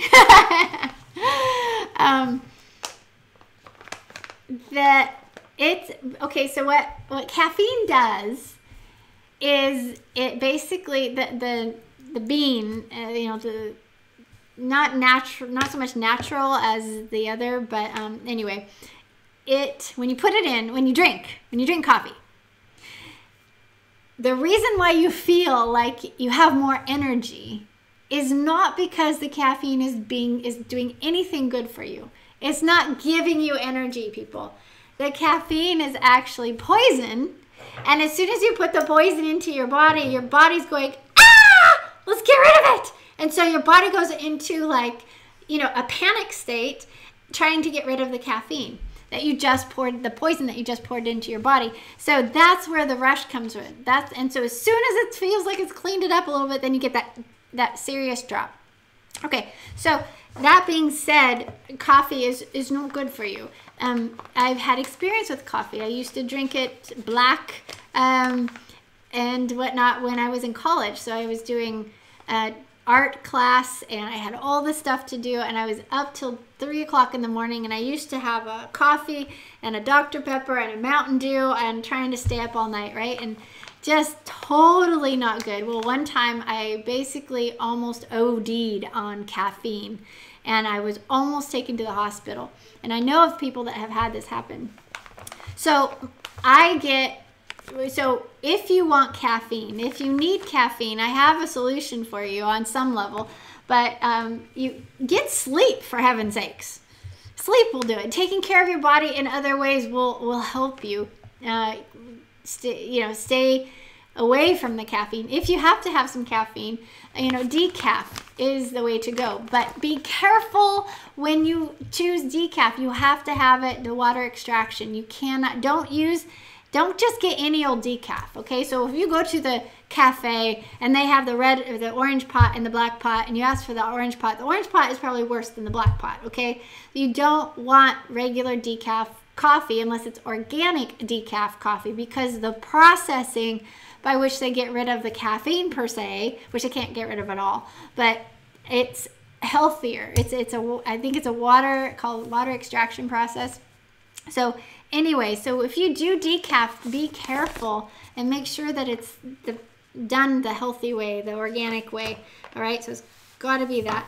If you need a little bit of caffeine per se that is natural, this is definitely the trend right now, and something that I actually love is matcha. And I used to do yerba mate when I was done with caffeine and said no to it. I don't do it anymore. And by the way, soda, so bad for you. Okay, soda is like one of the worst things for you, but hands down. So Mountain Dew, Dr. Pepper, the whole thing. The companies themselves are very shady. If you see what they're doing and how they are actually participating in some really bad things to try to up their flavor, you will boycott them for one. But another thing, my great grandma, she lived 104 years old. She said that they used to take Dr. Pepper and they would scrub the stains off the wall with the Dr. Pepper. Okay, so why are we putting that in our body? I don't know. I did it when I was in my 20s, but I don't anymore. So soda is big no-no. Big no-no. You get that out of your life, you're gonna like lose a ton of weight. You're just gonna, whatever, things are just gonna change for you. Just get that out of your way. And don't think Gatorade's any better. Gatorade and all that sort of drink, anything that has an unnatural color in it, so not good. Just drink water. Drink water, drink juice, drink something good for you. Tea, I've loved tea lately, but matcha or yerba mate or green tea, if it's from a quality place, organic, non-GMO, in the Japanese, matcha is super good. This is actually a plant, and it's really super fine powder, and this will deliver like a natural caffeine. It's something about that's really cool. It picks you up. It helps you spark up here, something up here, and also like lion's mane mushrooms. You know, I get the mushroom powder, and it helps you spark up here, and it gradually, and then gradual. It's not this peak and all that stuff. So I am no scientist. Like I say, I don't know how all this works, but matcha can be pretty spendy if it's the good stuff. So Starbucks, not good. Okay, sorry, but you know, it's just not good. You've got to find a place that's going to give you good, solid, organic, wonderful, clean matcha powder. Okay, so if you go to a restaurant or a coffee shop and you say, "Can I get some matcha, a matcha tea, a matcha latte?" Just make sure it doesn't have the sweetener already put in it, because if it does, then you can't control that. You don't know what kind of sweetener they put in it. And tell you, some of those sweeteners, oh my, what are those kind? They actually do frontal lobotomies. The sweetener, I'll unpack. What's that? NutraSweet. Huh? Yeah, aspartame, NutraSweet. NutraSweet has aspartame in it. Splenda, all that stuff. You would be better to have a nice white sugar that is, you know, organic white sugar. It'd be so much better than Splenda and all this other stuff, because it has the aspartame or whatever goes to the front of your brain. It actually begins to do a lobotomy on your brain, people. So when you get something mixed up, you just got to be careful, because you don't know what they're using for sweetener. So I like the straight matcha. I get matcha lattes with half hemp, half soy, sometimes, or half macadamia nut. So half hemp, half macadamia nut, or I use oat milk, unless they have whole organic milk, which is rare. I get that. And that's a nice little hot tea, hot drink if I need to go out and do that. So there is one more part to this we're going to talk about. It's the clean, I don't know if you can see that, the clean 15 and the dirty dozen. So there is a list on the internet for you to print out, the dirty dozen and the clean 15, okay? So this you should have in your purse. You should have it in your bag. You should have it in your wallet, whatever. When you go to the store and you're looking at the vegetables and the fruits, because this is huge. You might say, well, I'm going to do better. I'm going to go ahead and get myself a salad instead of the lasagna or whatnot, okay? So I'm going to do myself a favor and get the salad. But in actuality, that salad could be worse for you than the lasagna, simply because if it's all GMO stuff, if it's been sprayed, if it's it could be so much worse for you. So when you go out to eat, be very, very careful. You know, if you like once in a while, it's not that big of a deal once in a while. But what I'm talking about is like a lifestyle. Okay, so once in a while is fine. If your body should be able to handle a few things, because your body should be able to, like, if it's working properly, it will get rid of what's not right. But if you make it a lifestyle to eat these things that are not good for you, then you're going to become like the food that you eat, okay?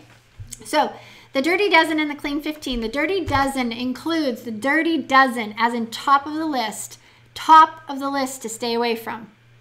Okay, so when you go into a store and you say, I need some vegetables and fruits, you need this list to make sure that you only get these things in organic, okay? The dirty dozen are apples, celery, cherries, tomatoes, cucumbers, grapes, hot peppers, nectarines, peaches, potatoes, spinach, strawberries, sweet bell peppers. And then they have a little added, there's plus now because they're finding out more. Plus collards and kale, summer squashes and zucchini. Go figure. How is it? Why do they need to spray for zucchini? Zucchini is like, I mean, zucchini grows like a weed when you start to plant it. It's like there's so much. I don't know why they, anyway. Although they get the little rot right near the stem, I guess. But anyway, that's the dirty dozen. So do not get those foods, those vegetables and those fruits. Don't get them if they're not organic. Okay, so you can get that dirty dozen list later. But the clean 15, so here's 15 items that you can get that are totally fine.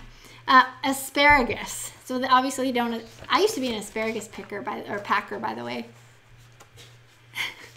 Back in my college days, I packed asparagus. I was starving.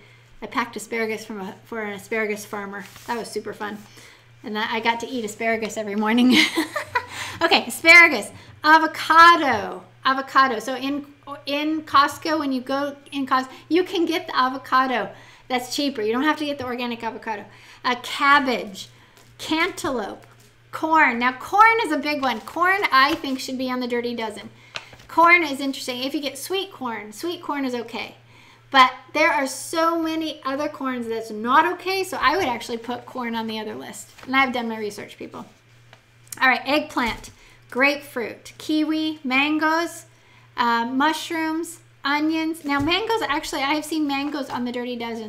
So check the dirty dozen lists and make sure you're getting the lists from a good place. Onions are okay, I know that. Papayas, pineapples, sweet peas, and sweet potatoes. Okay? So, anyway, the point being is there is a list of dirty dozen and clean 15 that you need in your pocket when you go to the store if you're not used to this and you don't have this memorized. Because you want to be feeding your family things that are not genetically modified, and they are trying to genetically modify our food. So obviously I haven't even talked about meat, and the reason why is because my family, we don't eat meat very much here at all. And if we do, it's fish. We'll eat some fish, some salmon, and I'm real careful where I get that. Definitely with the salmon, super careful with that. Every once in a while we'll have some chicken, but not, I mean, it's like once a year basically. But it's always organic. A little bit more than that, maybe a couple times. But Isaac likes red meat, but I don't cook it much here at all. And so that is huge. I mean, kosher, it needs to be kosher, as in how that animal is killed, and then make sure that it's, treated humanely. I mean, there's so much there with meat. There was a guy that had a really cool video about kosher, when it had in regards to meat and what you eat, how it's important. The kosher thing, when they slaughter an animal, the animal is in a peaceful state, whereas the idiot pagans who slaughter animals it just makes me so mad. I don't know, it just makes me sick to my stomach to see what these animals go through. I mean, Papa is going to make the people pay. I just know it. Every animal is going to give an accounting to him, how they were treated and whatnot. And it just tears me up inside to see the evil, absolute evil, on how these animals are treated and how they're slaughtered and stuff. And so if animals are they have a brain, and Papa gave them feelings, and they get terrified, and they get all this adrenaline rushes through them at the moment that they're slaughtered, and you're eating that, and then you eat that, and then you become like that, and you're gonna ingest their anxiety, or ingest their, whatever it is they were going through, you're gonna ingest that. And so, if you're having problems with stress and anxiety, hey, cut that out first. I don't know, but anyway, so that's huge. Absolutely huge. I stay away from it unless I can do organic, and unless sometimes if I can know where the animal's coming from, that's even better. But like eggs, eggs, huge one. Will somebody grab me some eggs? So eggs, butter, cheese, milk, all of that is super important to do organic. You've got to do, just don't eat, if it's not organic, don't eat it. Take a break, fast until you can afford the other. Eat less portions, sort of thing. Thank you. Here's the eggs that I get. And I loved having our own chickens, and we could have the eggs that I knew what they were eating, and I knew how their lifestyle was. But you want eggs from chickens that are free. You want them to be running around, pecking at everything. The color of these eggs is crazy beautiful inside. Inside these eggs, the yolk is so rich yellow. It's beautiful. It's like an orange almost.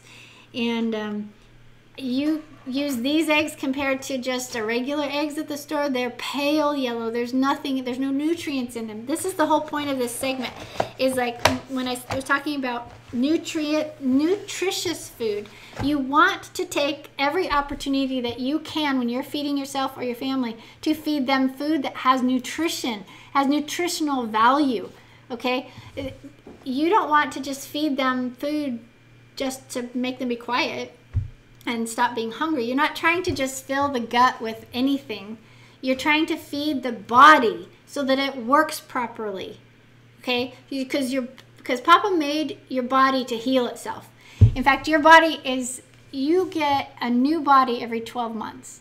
The life cycle of a cell is about 12 months of a red blood cell.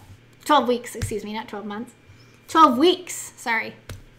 So life cycle of a red blood cell is about 12 weeks, and your whole body is made up of red blood cells, right? So you are actually getting basically a brand new body every 12 weeks. And of course there's things involved with why we don't look 12 weeks old, but anyway, we'll talk about that a little bit later. But here's another thing is gum.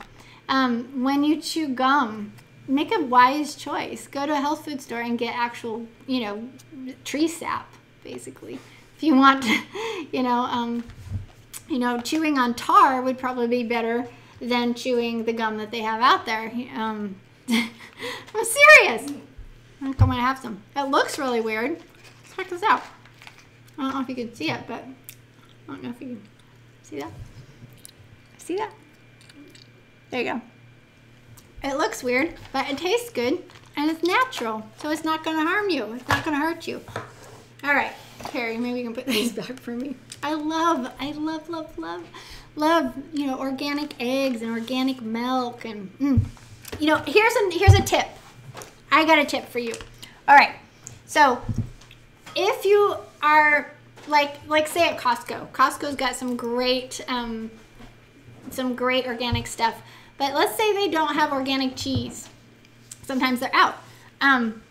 If you get cheese from England, you can guarantee it's organic, and organic by our standards. I mean, or butter. There's the butter. Can you get the Carrie? I think it's in the freezer. Yeah, but basically, yeah. Up in the top. Oh, is it right there? Not the butter in the freezer. Oh, that's two. I can do that too. But it basically in Europe, their standards for GMO is, I guess I don't know about the organic, so I shouldn't say that. But they don't have to. Isaac, can I have that? Are you gonna chew on that right now?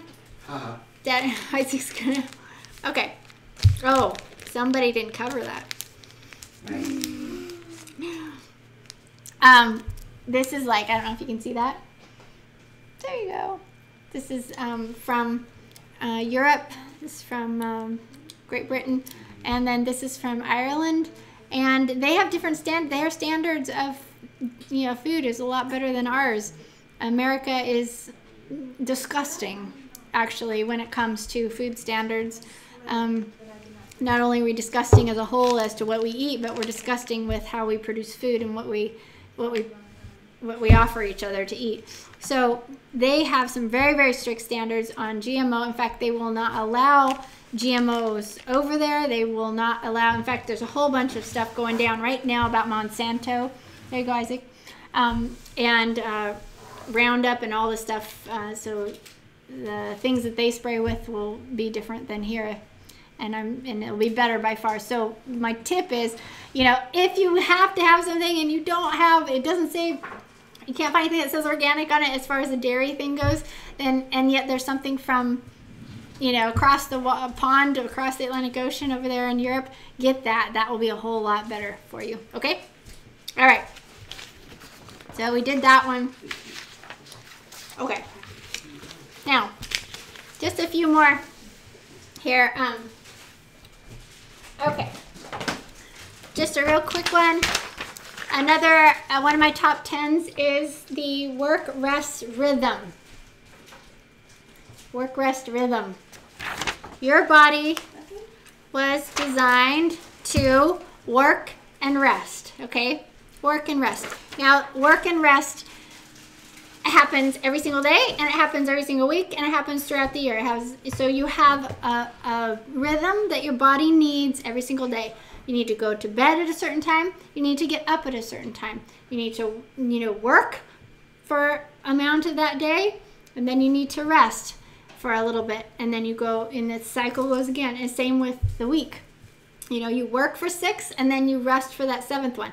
That's what Papa said. He's like, you work for 6, and and then you rest on the 7th one. If you don't work for 6, then you haven't been keeping. Then you're not keeping that command. Okay. So the command for Shabbat. Remember the Sabbath day to keep it holy for 6 days. Out there working. Okay, you've got to work for 6, and then you rest for 1. It's this rhythm. It's this cycle. It's a rhythm that He made our bodies need. Okay, and then there is the biblical calendar rhythm, right? You have you know, the feast days and the annual days and stuff. So you have holidays. He loves holidays. Oh, Papa absolutely loves holidays. He's got so many for you to celebrate. He wants you to have lots of parties, and He wants you to relax a lot of different times, and He wants you to come to His house so He can tell you certain things. So there's this beautiful rhythm with His calendar. Don't do the pagan one again. As you know, I say all the time, don't do the pagan one. Do His. Okay? So that's the work, rest, rhythm. Okay. We're going to talk about movement. That's another one of my top 10. Movement. Okay, so a lot of people might say exercise and that sort of thing. I used to be, I used to do a lot of sports. I used to do aerobics. I was swimming. I competed in swimming, so I did swimming for 10 years. So I used to do butterfly and different things like that, and a big swimmer. With the chlorine, no good. No good. So that's why I don't swim anymore, unfortunately. If there was a salt pool around, I would totally swim more. I used to be a springboard diver. I used to be a gymnast. I used to be a country dancer. I used to be a water skier. I grew up hiking and backpacking all the time. I used to do figure skating. I just did a lot of different sports things. And then when you get to be a mom, things change and priorities change. And so now it's like movement for me is going on a walk, going on a hike with the family. But I also stretch. I love this chick. I love stretching videos that are kind of like Pilates. I do not do yoga because yoga is a religion. Okay, so I'm not doing any of that. I don't channel or anything like that. So if you're doing yoga, rethink. Do your research. Yoga is from the pit of hell, okay? The way it basically channels and allows Hasatan into you very easily. You don't want to do that. But you do want to stretch. Yeah, you do want to strengthen. It's something that I can't wait to do next year. I'm going to get myself back on track with that. But the other day, like I'm constantly moving. If you see me, I'm constantly moving because I just need to move. But I was dancing around the house the other day. So I'm working on the computer and I'm trying to dance. So I will actually sit on the computer, and as I'm on the computer, I will be in a squat position, or I will be stretching. I'll have one arm up and I'm doing this, or I'm like this and I'm doing the computer here, or I'm somehow I'm like stretching, or I'll throw music on and I'll dance around a little bit. take a break. So I will actually, when I'm on the computer, put a timer on good days. I don't do this all the time, but I'm trying. I put a timer for 30 or 60 minutes. I work for 60 minutes and then I get a 10-minute break. And as soon as that dings, I go. And I was actually the other day running up and down the stairs out here. So outside we have 3 floors. So I was up, down, down, down, down, up, down, down, down. So, or I will, take the dogs for a nice long run or walk or whatnot. And I will do a little jogging too. So movement is so important, people, for your health, to stretch the body and to open it up. And it's so important. Okay. Clean, fresh air. Fresh air. Clean, fresh air.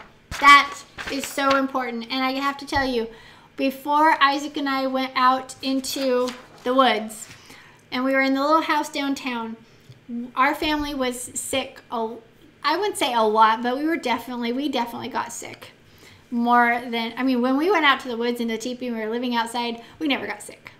It was the 4 years when we hardly ever got sick. I think maybe once or twice, but we never got sick out there.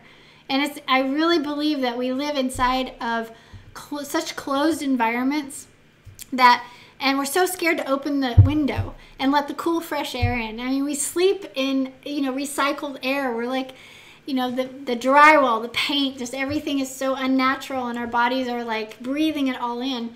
But if you just open the doors, if you let some air in, and my parents, I grew up with my mom just fixated on this. She would open up the house and let it air out, constantly. I loved it. It was a fresh air.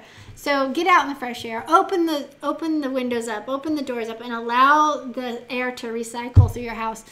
I cannot stand going into a house that is closed up. You can smell the difference between a house that has free flow air in it and a house that has been stagnant,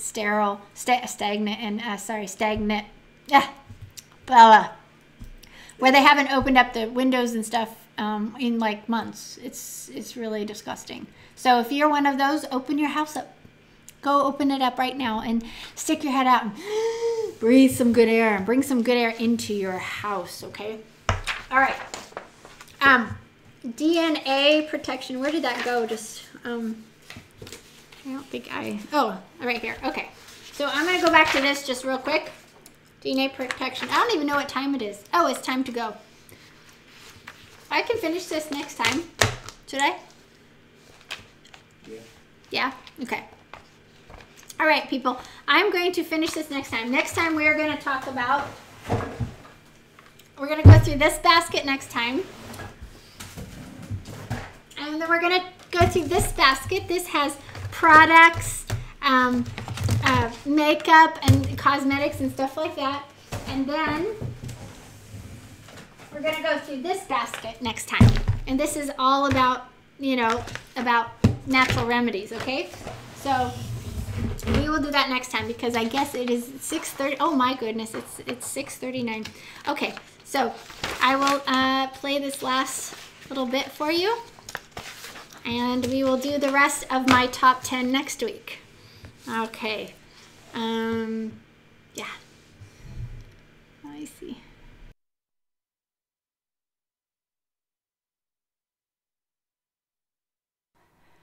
I like to close Shabbat with a small ceremony called Havdalah.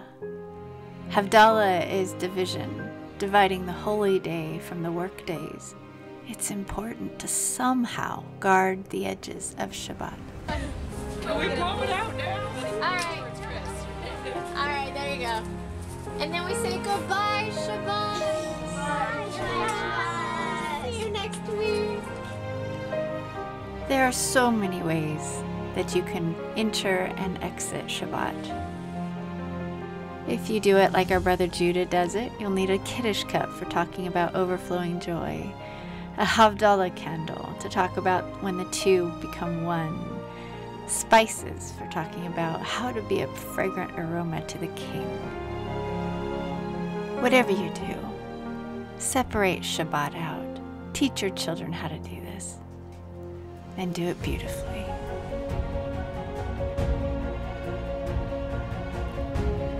May the ways of YHVH Elohim the God of Abraham, Isaac, and Jacob, burn into the minds and hearts of the next generation.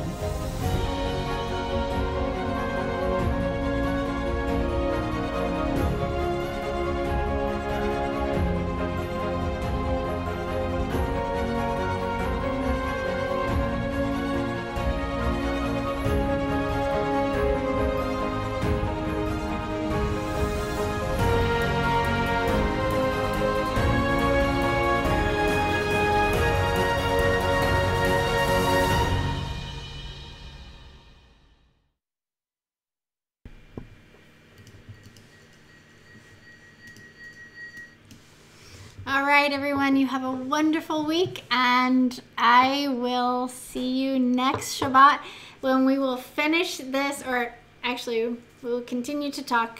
I guess it might be 2 more weeks. We'll continue to talk about how to take care of the temple that Yahweh has given you. And tonight we made some extra special Shabbat brownies earlier, so I'm going to have a little snick here with my family, and it's all organic. Oh yes, organic. Man, we can eat more of it because it doesn't leave you that yucky feeling right here. So anyway, shalom everyone. You have a wonderful week, and may Yahweh bless you. May he be in you as Yeshua and him are in each other. May the love of Yeshua be in you. May the Ruach HaKodesh dwell in you.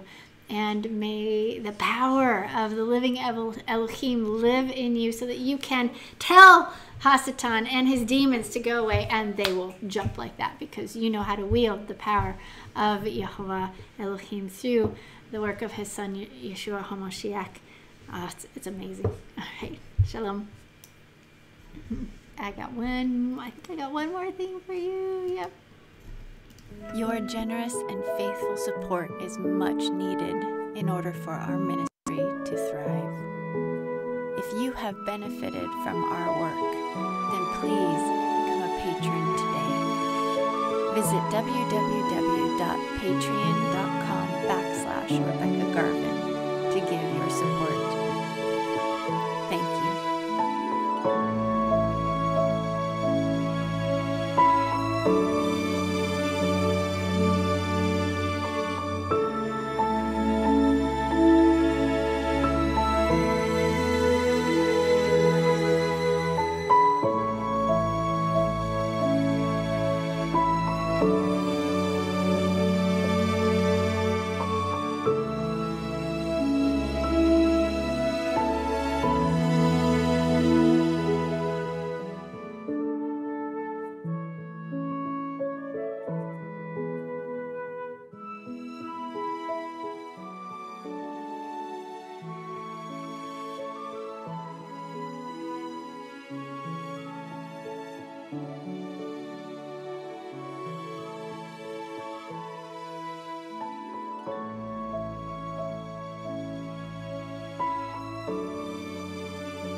If there are